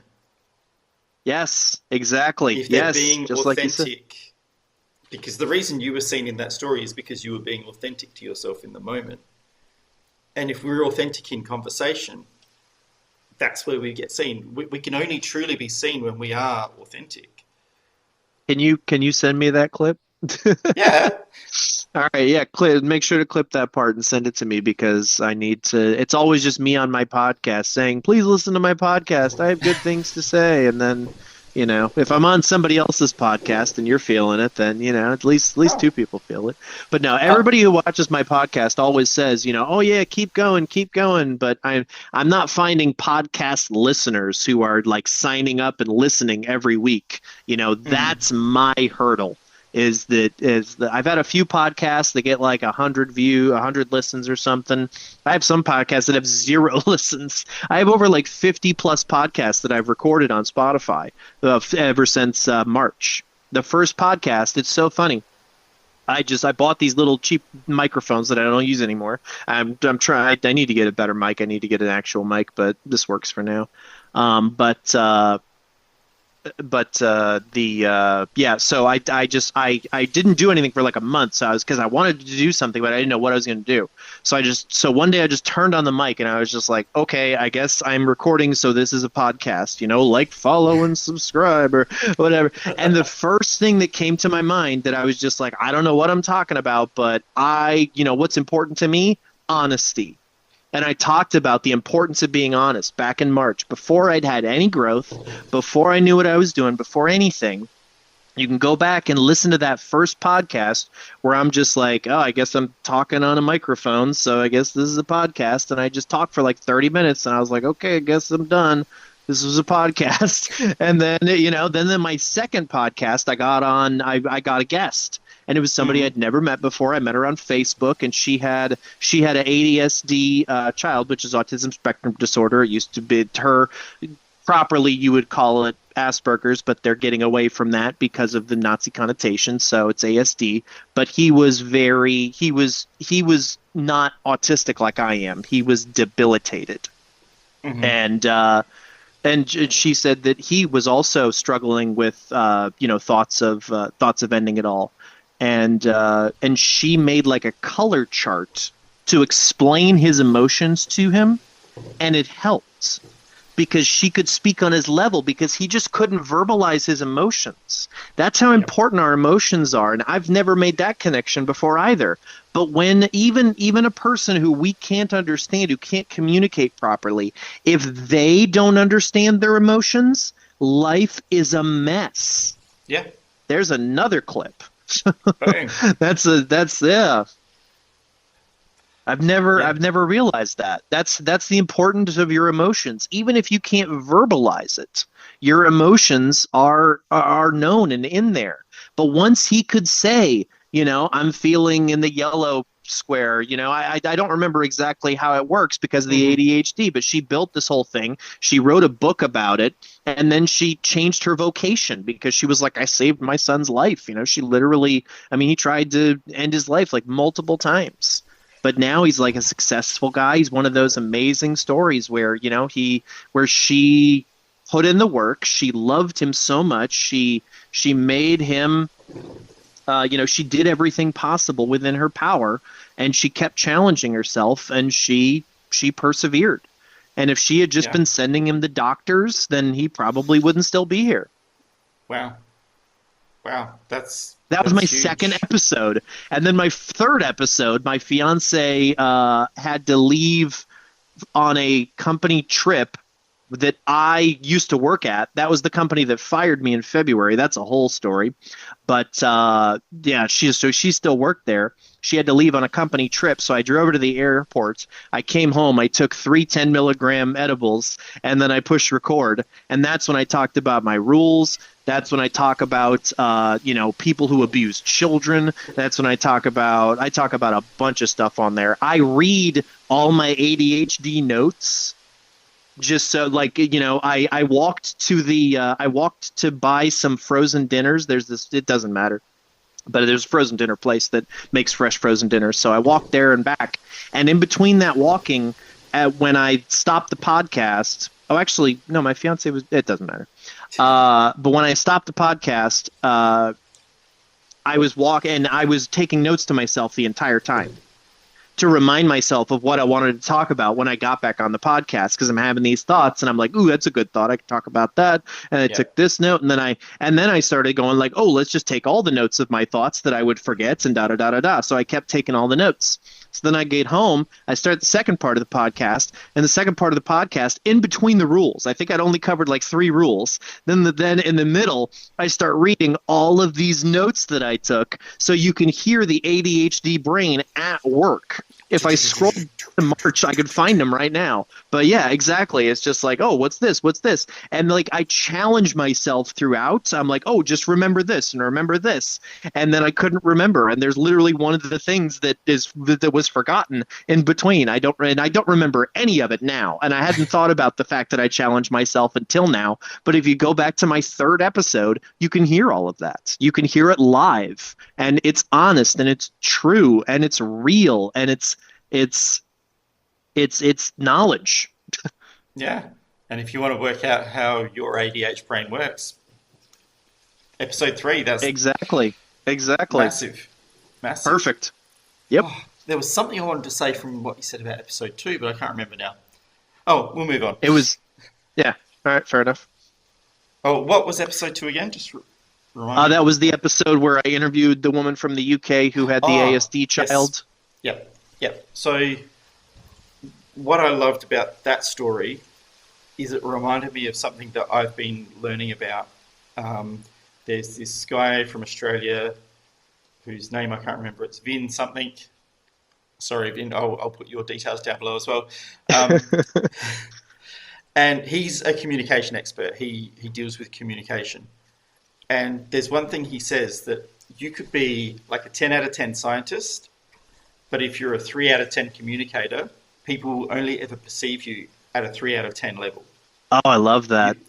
See, that's what I've been working on my whole time. That's everything I'm trying to grow is my communication. It's always been my weakness, and so that's such a struggle. And you can see it throughout this entire podcast. You're on a roll. This is your podcast, and I interrupt you because I'm like, oh my God, you're speaking my language, and I just want to. Yeah, it's so true. But what it really got to me, like it's great because we can all do with better communication. I doubt there's very many people in the world that have truly mastered communication. There's some. Oh yeah. But most of us could do with some improvement. But it's interesting to know that really our perception of somebody is limited by how they communicate. So that guest of yours was... You know what's interesting to me? Mm-hmm. No, I'm sorry. Go ahead. Finish your thought. Okay. The guest of yours was allowed to learn how to communicate through what their mother created for them. Right. And that enabled them to communicate. Well, no, the mother was the feelings. guest. The mother was the guest. Oh, okay. Yeah. Okay, sorry. But no worries. That ability to communicate and for them to then be seen has clearly changed their life from what you described. Yeah. And it started with something small and it's just expanded from there. But unless you've forgotten it, what were you going to say? I was gonna say something very weird and unexpected. When you talk about communication, very few people who have mastered communication. Do you want to know one person who I think has mastered communication that you would probably never guess? Donald Trump. To an extent, yes. Because he never has to be accountable for everything he says. He literally, I looked it up the other day, he lied 43,000 times his first time in office. And this is a government website. This was .gov. I forget what it was exactly. It wasn't Library of Congress, but it was something. If you just Google how many times Donald, it was like senate.org.gov or something like that. But it's 43,000 documented times that Donald Trump lied in. I did the math. I think it was a lie every hour in a 19-hour day or something like that. So like more, he lied on average more than once a day or once an hour. I'm sorry. Wow. Because you're sleeping more than 6 hours a day. So he lied every hour of his presidency that he was awake and more. He lied more than one time an hour of every hour of his presidency. Wow. Now, I don't have any skin in the game of American politics. Sure. I think both sides are probably pretty average at best. I'm being very nice there. Um, Mm-hmm. my guess as to why he gets away with that is Okay. because he's honest about his lying. He No, comes he's not. across he He's comes not. across as I'm going to tell you bullshit. I'm going to trick you. He in a different way. The way he See, I constructs feel it like is Bill Clinton different did to a that, but I don't. I different. don't. I don't think Donald Trump does that. I think No. Donald Trump just says, "I didn't lie." Oh, there's a lot of denial. Oh But yeah, no, a I'm thousand thinking percent. back. No, it's always. Oh, go ahead, go ahead. Sorry, I'm thinking back to the first sort of 2016. Was it when he got Yeah, elected? He right. was going, yeah. It was saying things like, yes, I use the tax system because I can. It was like there was truth True. within his lie. Yeah, that was a Like, stupid thing to attack because I agree that does make sense. You play within the rules. But what they should have talked about is how he sues contractors. He brings in a contractor and has them do work, and then he doesn't pay them, and he sues them when they say, "Why didn't you pay me?" And oh, that doesn't sound like Donald Trump. I mean, he's only sued the government. He's only sued news stations. That's all he does. That's what he's good at. He's good at getting lawsuits. That's what, and it's so funny. I saw he was gifted $400 million by his dad, and they said if he had just put that money into into T-bills, or if they had just invested all of that money, it would be worth more than what he created by building all of his ugly casinos and ugly real estates and everything that he's done and everything that's bankrupt. Trump Steaks, Trump University, all of these different companies that went bankrupt because this guy's ego is so big. Everything has his name, and that's why he wanted to become president in the first place, and that's what he's done, and it's tripled his wealth. he goes back to the number four, violent, selfish, ignorant people for mine. So Exactly. Yes, sir. Let's stop talking about him. You're right. yes, exactly. Yeah, interesting character, but for another day. Correct. Exactly. All right, so I think we're up to. 6.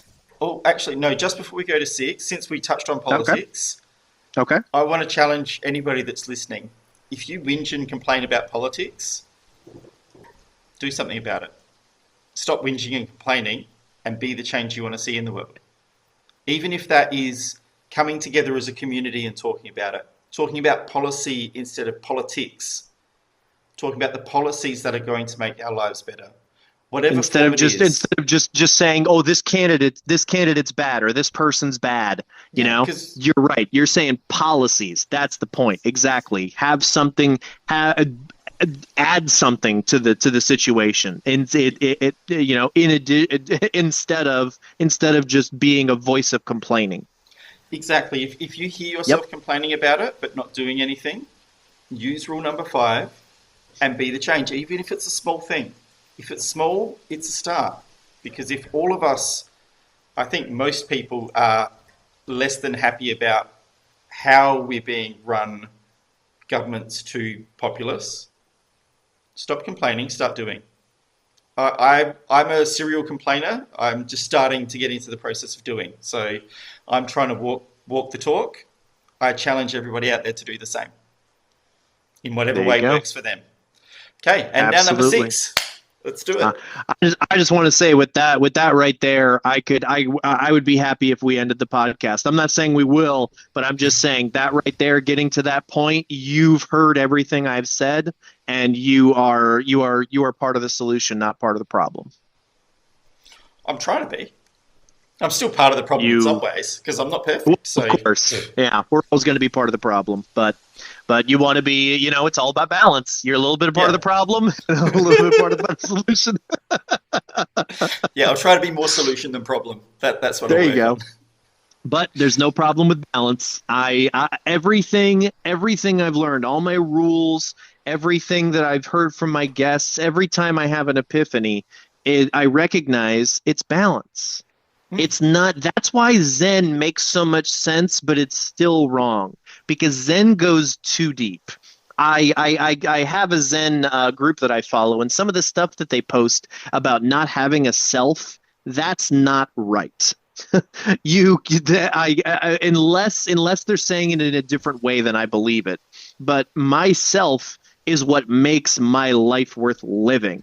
is that I want to go, once we get done with this podcast, I'm going to go watch the new episode of Pluribus with my fiance because we're super excited to watch that. We've got other television shows we want to watch. We want to, we got things to do. And the Yeah. reason that I have that is because I have my self identity. I know myself and I know what I'm going to enjoy. I'm going to enjoy this beer right here, even though it's super overpriced, because it tastes like a peanut butter and jelly sandwich. And it's delicious and it's worth it to spoil yourself a little bit. I drive a nice car. I love my car. I have no problem with people accruing wealth. But getting to the point where you own 10 houses, maybe you should start asking yourself how much wealth you need. What am I going to do with it all? Yeah. Yeah. And then what you're doing for all the people that got you there, because any person in society, even Elon Musk, even Donald Trump, every one of these people, they only succeeded because of other people, because people bought their products, because people patronized. So, and that just means going. It didn't mean they're making fun of them, obviously, but they were patrons. So you have a debt there. We were part of your success. You don't just get to build bunkers and be alone and just swim in your money. You should be giving back, just like Billie Eilish said. I said this like a couple of days before Billie Eilish said it, but it's all about, we don't need billionaires. You don't need that much money. There needs to be a billionaire convention where we say, where there's a couple therapists there maybe, and just say, hey guys, okay, sorry you were convinced that making money is the most important thing. We're going to take some of your money now and you're still just going to be fine. Okay? You're not even going to feel it. You'll never even know it.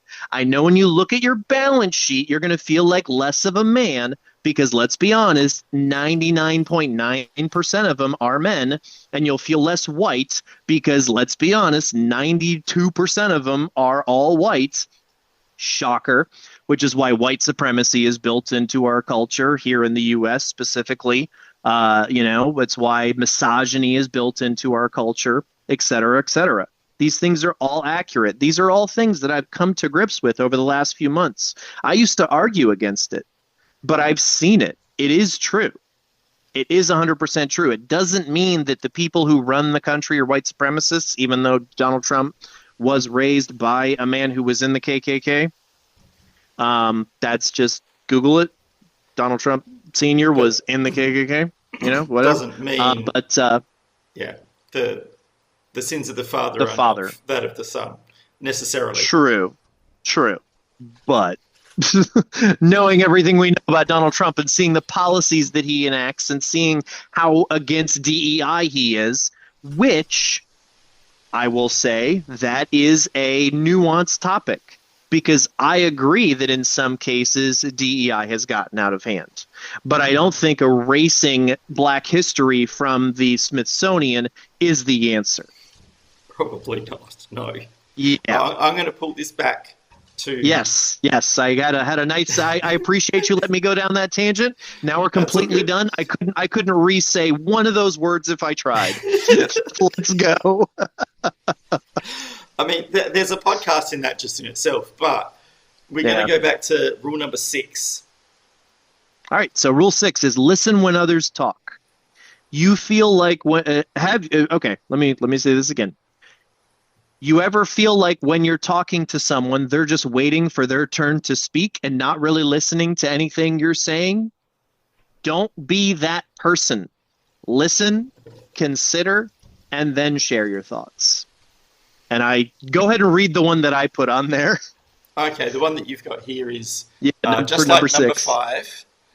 Don't interrupt people unless you're participating with what they're saying. As a person with ADHD, I have to interrupt so I don't forget my own thought, but I choose not to on most occasions because I know I wouldn't want to be interrupted during my thoughts as well. And my little parable for that is we have 2 ears and 1 mouth. Yep. Listen twice as hard Absolutely. as you talk. Yep. I totally agree. Yep, I had that. I learned that in sales a long, long time ago. Yep, Yeah. 1000%. So, yeah, I agree. It's hard to do because, Yeah. especially if there's a conversation and you're getting excited, you really want to say what's on your mind, but And what I've sometimes been it's good to noticing, just sit back. yeah, and what I've been noticing more and more is how little people absorb it. When I jump in and I say something that I'm really feeling, people just go, yeah, and anyway, they're just they do They're not waiting for their moment. they exactly. They were like, "Oh, this guy started talking. I better wait until he stops talking." Okay, now he stopped talking. Like last night when it was the sister of my friend whose husband passed, whose husband was shot in the street. I never interrupted. Anytime Hmm. she was speaking, I was enamored, and I was just giving her the floor, and I wouldn't interrupt her because obviously she deserves it. She's the one who should be able, and then the sister of the victim, anytime they were talking, I stopped talking And I, because what they're doing is more important for them than anything that I could bring them. But then when everything dried up, then I could throw something out there. I could just, like fishing, just throw something out there, see if anybody bit. Most of the time they don't because they're just different kind of people than me. hmm, They're more outwardly emotional. Well, they're more outwardly just there. They're one of they're people that act, not people that think, yep, basically. yep. Yeah. To extend what you were saying there, or if I can remember the thread of what I was thinking, um, yes, when you were listening intently with that person who just had the Hmm. loss, that to me is an absolute act of love. When you're giving your full attention to somebody and not trying to butt in with something of yourself, and you're just being present with them. And I think that's the key word for me. When you are being present That's with them, yeah. you are acting in love. It's a very loving action. I like that. Is an act of love. That's great, man. You're giving me some good stuff. That's probably going to be there's probably going to be a change to that rule. I will probably change the way that that's worded on these little things. I'll figure out a different one because that needs to be in there. I love that. Listening is one of the greatest ways to show love. And then something about that. Yeah, that's Yeah, fantastic. whatever works. I just say my truth, and you interpret it how you want. Ditto. Ditto. You see? You see? And some things that you had said that you thought that I would pick up on, maybe I just didn't, maybe it didn't register. It's Yeah, so funny. You never know what's going to be out there. But if you don't put it out there, nobody has a chance to register. There's another one. yeah, yeah.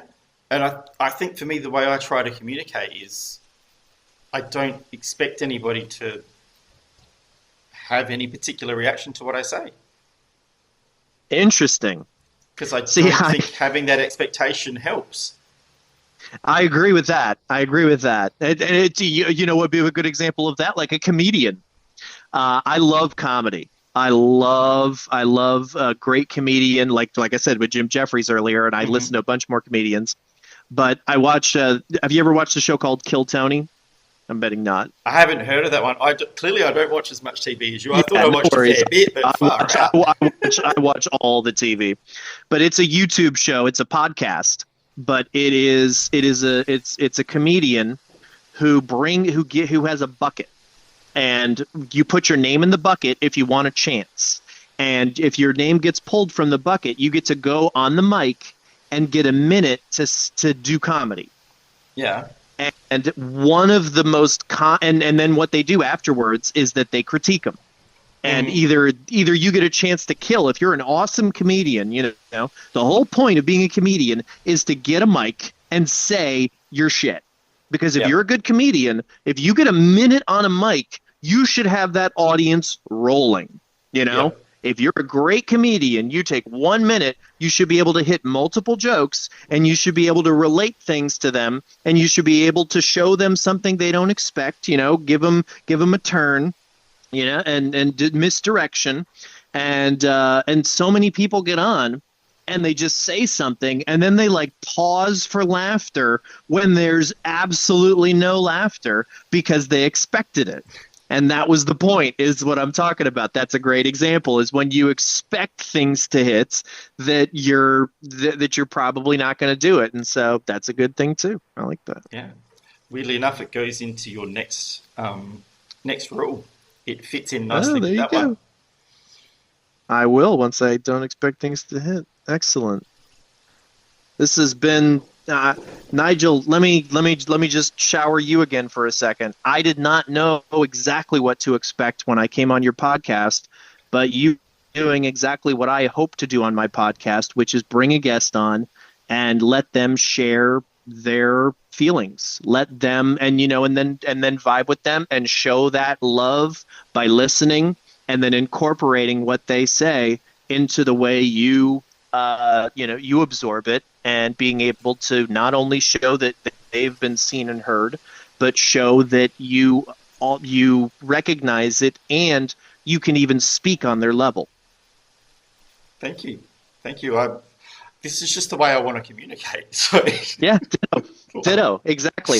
But that's the way my brain works. I want to dissect everything. I want to explain the why, Maybe yeah, people like this podcast, maybe they don't. I want to explain why they didn't like it. I want to show what made this a moment, what did this, what did that, why my rules are, and et cetera, et cetera. And I'm feeling so seen and so heard on this podcast, and that's why I felt like saying that to you, thank because you. I felt like it was something that most people wouldn't say, but they feel, but actually saying it is so much of a different experience, and that gets back to what I was talking about with my mom at the basketball game. I thought it, but I didn't say it. Say it. Say what you feel. And that kind Yeah, of goes in between rule number 6 because, you need to be listening. But that's the point, is you take your time with the mic and you maximize it. And then you say, here's the mic. I'm going to shut the fuck up until you reach a point where you're like, oh my God, dude, hand me the mic for a second, and you're like, okay, cool. You've said some cool things. So here you go. That's conversation. That's listening. That's not waiting for your chance to speak. That's actually saying, I heard what you said, and now let me say what you make me feel and think about that. And then we can just, talk about something else. yeah, yeah. And well, I mean, I feel like we're both incorporating stuff from different points of view. Exactly. The whole Yeah. point for me. And I just don't like know pointing it why. out to the audience. I know you see it, but I'm speaking to the audience at this moment. And maybe True. one person will be like, okay, yeah, I kind of see that, Yeah, or I yeah. don't know. This is Come on, people, get on board. exactly. Yeah. So on the seventh rule is worry Okay. about what you control, what you can Yes. control, which is why I think what we were talking about with the mic and the prospective comedians expecting a certain reaction at a certain point, they can't Yeah. fully control what's going to happen. So it bleeds in perfectly. That is But true, exactly. And so yeah, that's kind of and that's one that I push, and that's one that I struggle in apparently with that, because yeah, it is frustrating when I keep saying these things like I've discovered the meaning of life, and everybody's like, okay, whatever, I'm gonna go look over here. It's like I'm like, I'm being serious. I'm just a guy, but okay, if you're a theologist, if you're an expert, if you have dedicated your experience to discovering the meaning of life, come on the podcast and tell me why I'm wrong. And I yeah, bet you embedded somewhere in what you talk about is gonna be grow. yeah, yeah, it will. And so we've literally discussed the meaning of life on this podcast, and it won't go viral. I don't understand. It You could. never know. You Maybe you never can make it know. go viral. I don't know. Yeah. I've discussed a lot of things. I talk about my last podcast. I bounced around. I talked about abortion. I talked about this. And I hadn't planned on it. It just pops in my head. It's like, oh, I said this, and then this makes a good abortion argument. So I just say that in like a minute, and then I'm on to something else. I never know where I'm gonna go. And I think Which is that's entertaining. well, it I say good is. stuff. But the cool part about that, like whether this goes viral or not, I can't control Right. that. I can No, influence it, absolutely. but I can't control Yeah. it. So I Right. don't worry about it. I No, can exactly. I can go, oh, okay, what are the best ways, and I can give it the maximum chance, but I can't make it Exactly. happen. Exactly. So I'm not going to worry Once I'm about it. done with this podcast, I'm worried about pluribus. Yeah. I'm not going to control a thing. I don't, it's that there's this is podcast Nick, and then and it's high Nick on podcast Nick. That's fun because I do have different personalities. When I first wrote notes to myself, I wrote notes to myself as the alias High Nick talking to regular Nick, and it's true. Okay. Because High Nick is much less depressed than regular Nick. Regular Nick used to be very depressed. Yeah. High Nick would write notes to regular Nick about being depressed and about, doing this. And High Nick can see the bigger picture. Regular Nick is stuck in that 5-10 minute increments, and all he can see is, this was before. This is not now. But before, all regular Nick could see was challenges and chores and bills and this and that and the other. And High Nick gets to go, regular Nick, shut up. You're fine. You're good, man. It's not. And now emotional Nick is being yelled at. See, still, but my logic and my emotion get along pretty well now. So I can just be like, come on, dude, we handled this. They're like, yeah, I know we did. But yeah, I used to write notes to myself as High Nick to regular Nick, and they were useful because I wouldn't remember them the next day. I'd be like, I forget. And I've written notes to myself about getting along with my fiance better, and they've worked, because I tried to push too hard or I tried to get into too deep a conversation and it caused a problem, and then I would interrupt her if she was talking, and then she felt like I wasn't listening. So that's something I have completely erased. Whenever she starts talking, I'm just like, shut up, dummy. Stop thinking. Just listen. Perfect. And so I Maybe- do, maybe- and that works for me. That's the way I need to talk to myself. That's how I work. Okay. Maybe drop the dummy part, but the rest of it was perfect. Nope. No, I keep need the dummy there? part because Okay. yeah. I need to. I can't infantilize myself, but I also can't be too mean with myself. But there has to Okay. be a level of fun. There has to Yep. be, even when I'm talking to myself, it has to be just like, oh, you stupid little bitch, It's like, because it's almost like I'm ragging on myself. It's like I'm ragging Yeah. on a friend, It's just yeah. Yeah, if it comes at that level, yeah, that makes complete sense. Yep, and I see that's the level of honesty that I speak to, because it sounded like I was a hypocrite for a second because I talk about positive self accountability and everything, but that's my version of positive self accountability. I've reached the level where I can still talk to my emotional and logic brain, but that being said as well, I'm not great at cleaning up still. So I need to be better at doing chores, and because that's something that my fiance gets frustrated with, and so there's growth there. But that is a hurdle. That's the ADHD mind of just oh yeah, you can clean up later, da da da da da, and then I'll do this. If I don't do it in that instant, it does not get done.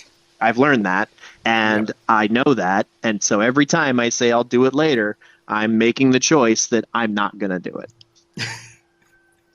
Yes, it's like you need to decode yourself and go, yeah, doing it later means it's just not happening. Boom, Yep. done. Yep. Okay, but we're not going to do number 8 later. What's rule number 8? Hit me up. Oh, we did. Did we do? Well, yeah. Let me read you what we did about. Yeah, because I wrote the thing about worry what you control, and then I can go. I said you can control one thing in this life. You. Worrying about anything else is only going to cause unnecessary stress and frustration. Don't cry over spilled milk. Just grab a mop. Perfect. Yep. There we go. I Rule I 8. agree. Oh, go ahead. Yep. Nope, Yep. absolutely. Yep. Rule 8, don't be afraid to fail. Failure is the best teacher. Anyone who disagrees isn't following rule number 1. It's near impossible to grow without trying new things and potentially failing. If you learn from your mistakes and failures, you become wiser and more capable. Yeah. Yeah. I'd almost, I love it. I'd almost come at it from a different angle and go, to truly live life, you need to have the courage to fail. Mm. All right. But it's the same All right. thing, same thing as you're saying. Sure. But for me, the thing that a lot of people don't believe about themselves is that they're courageous. But every time we do something that is a fear, every time we confront a fear, no matter how small, we are being extremely courageous. Even if it doesn't seem big in our logic mind, the fear is still there in our emotional mind. And so every time we have to confront that, no matter what it is, even if it's doing the dishes, even if your ADHD brain is, oh God, doing the dishes, and there's an emotional, oh fuck, I don't want to do that. So there's some sort of pull against it. Every Mm-hmm. time you step up and do that, you're showing Mm-hmm. courage. And it Yep. might not be big, I'm fighting off a lion courage, but it still shows up every time. No, that's great. And Absolutely. that'll allow you to fail without feeling like you are a failure. Yeah. Show courage might actually be a better rule than don't be afraid to fail. Oh, they're the same. They are the Yeah, no, I same. know. I know. I love it. I love it. Yeah. Like I said, I mean, it's funny because my friend and I have such a twisted relationship. The friend whose uh, brother-in-law died. Um, we like he told me just the other day that that if he comes on my podcast, he's going to rip apart my rules, and I'm not going to like it. And I said, dude, you don't understand. I want you to. I want you to try because, and I didn't finish this sentence, but I was like, because in my mind I was thinking.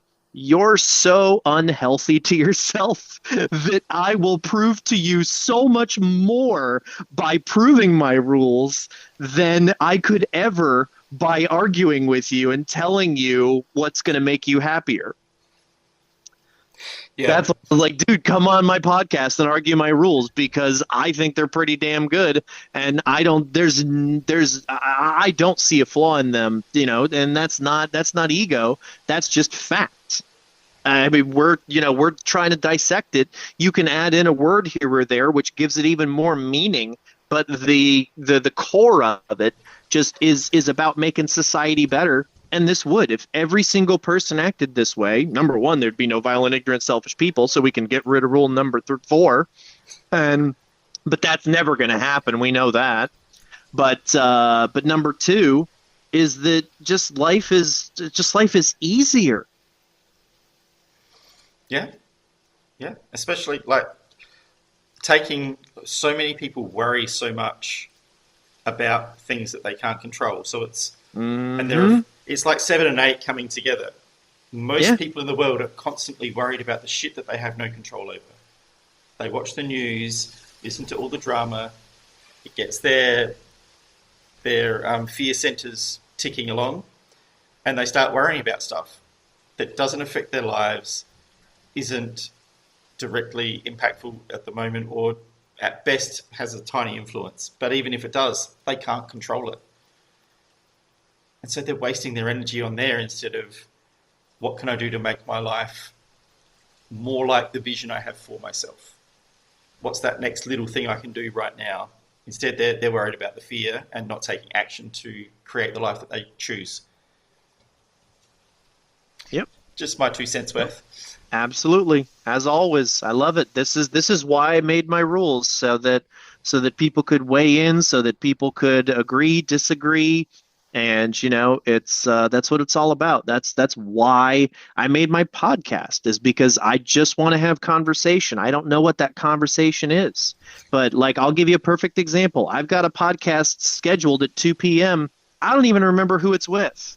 I know I have a podcast scheduled. I'll look it up before 2 p.m., which is in less than 2 hours. I'm doing my own podcast in 2 hours after doing a 2 hour plus podcast with you. Because who cares? Because I love this. But and then Sunday, my podcast, I did, the guy just booked this week. I just met the guy. He says he's written over 100 books, and he sent me a rough draft of the book that he's writing now. It's one of the most amazing things I've ever read. Oh wow! It's factual. It's history. It's nonfiction, and it's about how it's our experience of life is not on a linear process. It is in a cyclical process. When you look back at older times, when you look at Roman times, when you look at Japan, you look at Thailand, you look at Vietnam, you look at all these places, you can see regimes either succeed and protect things, or fail and blow it up. When you go back to Roman times, he talks about this one guy. I don't remember his name. It doesn't matter. But there was one guy who was trying to do what I'm trying to do, was trying to be the person who says, guys, look, here, I wrote this. Let's all do this and we won't collapse. And what did they do? They murdered him and all of his followers. And then what happened? Rome collapsed because they killed the people that were telling them the truth. And I have a bunch of motivational things that I keep handy that I've made. Well, I haven't made. I mean, these are just quotes from other people. Okay, let me see if I can find this one. Go ahead. Jump in. Please. When you speak to this person, this is just a theory I have in my head. It has no basis in science. It's just theory. I'm dying to hear this. I'm listening. Regimes and empires go through these cycles, and there's definitely things in history, so I'm all on board with that. I think the tipping point is when the majority of the ruling class no longer see the rest of the population as their equals. Yes. Yep. And he basically says that. Yeah. Yeah.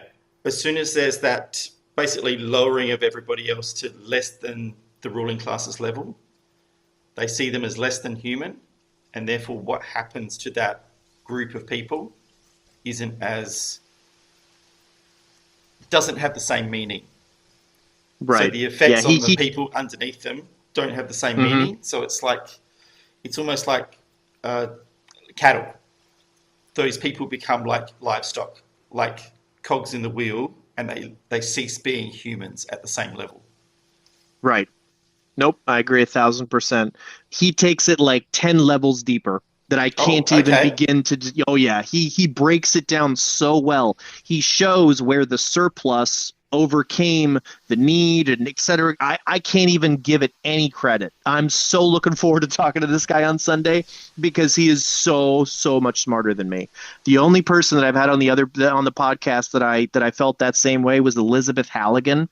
Look her up. She's a genius. The ideas and concepts that she has, she contends that neurodivergence are the next step in evolution. And other people are saying this as well. And that we are a mirror to be held back against society because of evolution, because of epigenetics, because this is what's necessary in the genetics for our society to not crumble, for our humanity to not be lost, for us as a people to remain. Because what I've learned is that people don't feel on the level that I feel. When I read my poem right there, if you feel the level that I feel, every single person would have cried, because I would cry if somebody read me a poem like that. That's the level of feeling. And it's not a benchmark. It's not saying, oh, you have to cry at this or you have to cry at that, but it's a feeling.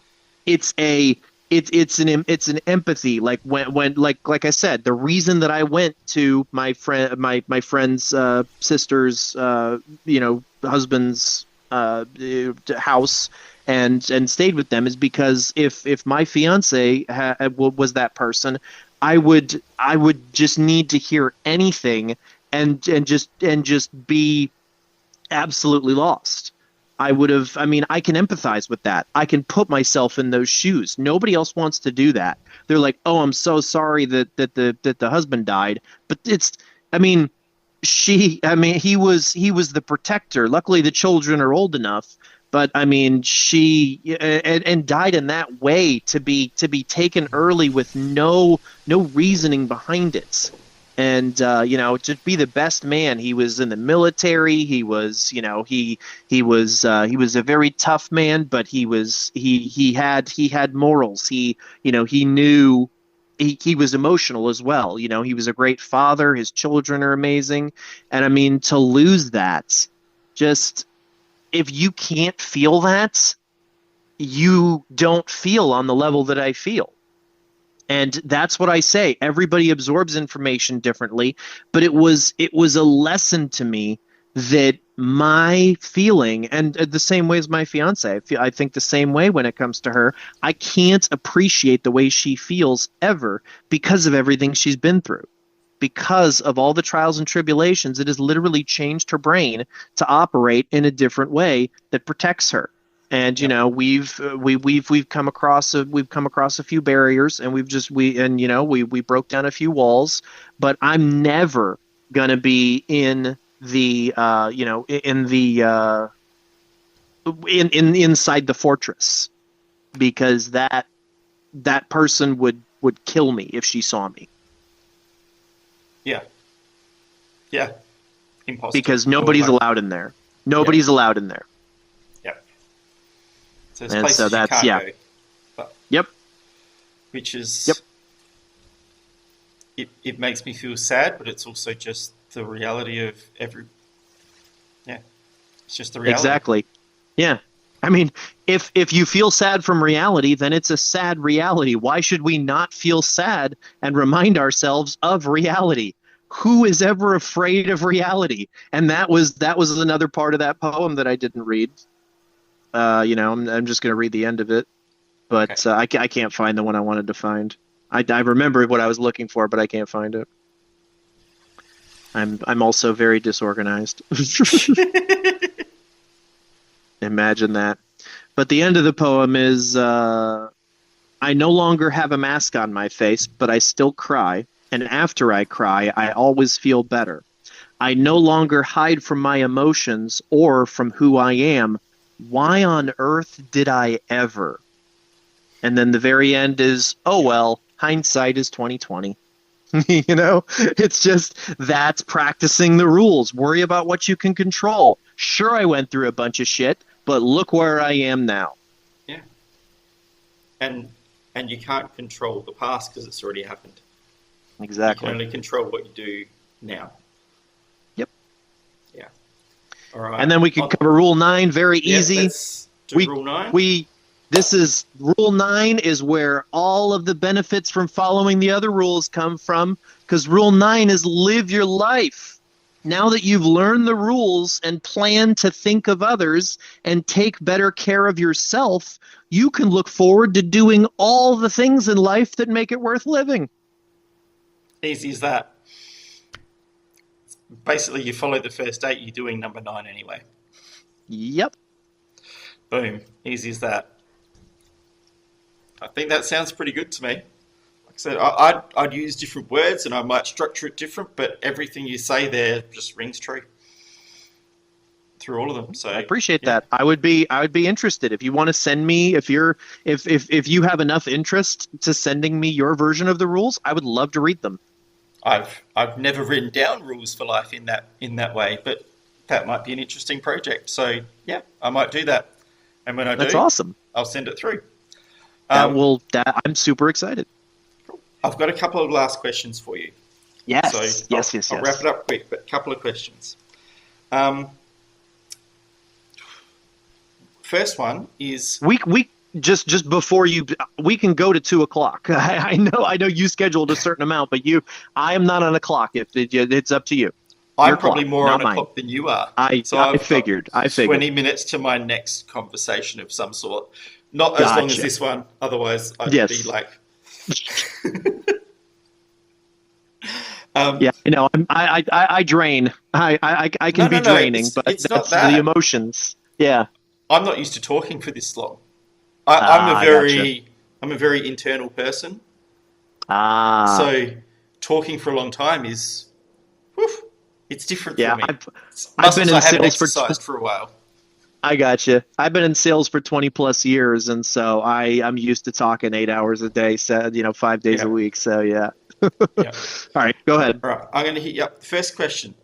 If any of the watchers can introduce you to anybody in the world and get you to have a conversation with anyone in the world, who would you want to connect with? Ollie Sykes. Holly I don't Sykes? think he would. Ollie Sykes. Ollie. Okay. Yeah. He is the lead singer of my fiance's favorite band.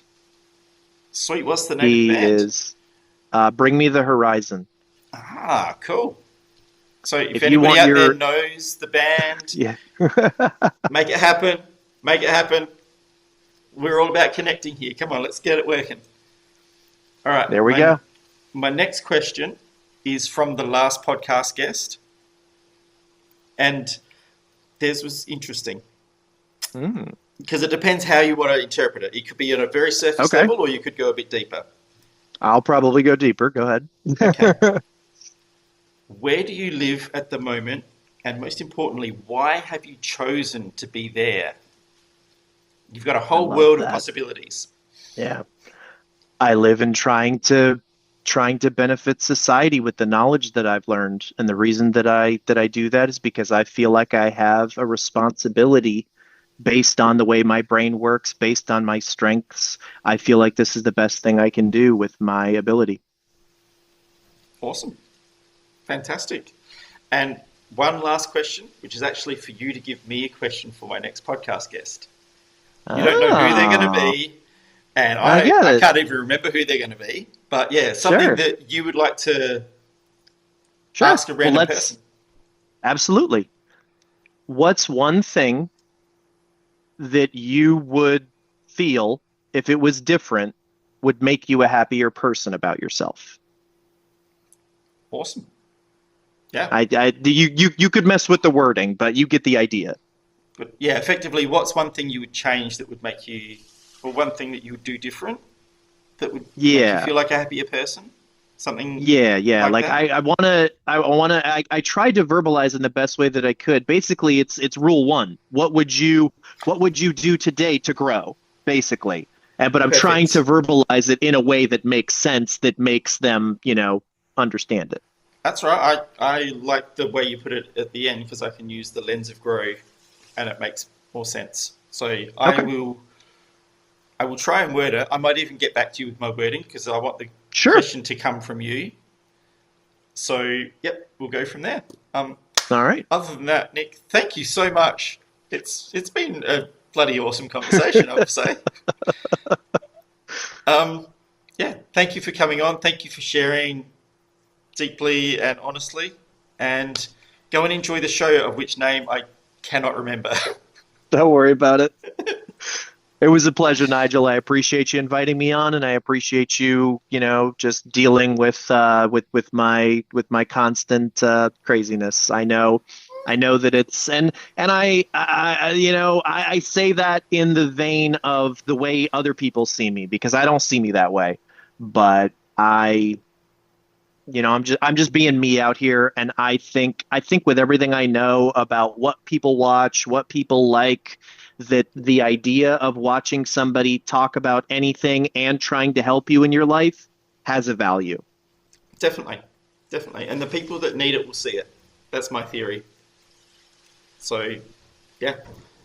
Jump on to Nick's podcast. All the links are down below. I think we said that before. Otherwise, like, comment, subscribe. Both of us want conversation, so comment the crap out of it. Tell us we're both full of shit. We're okay with it, and go on from there. Yes, 100%. Awesome. Thank you very much. Have a great day.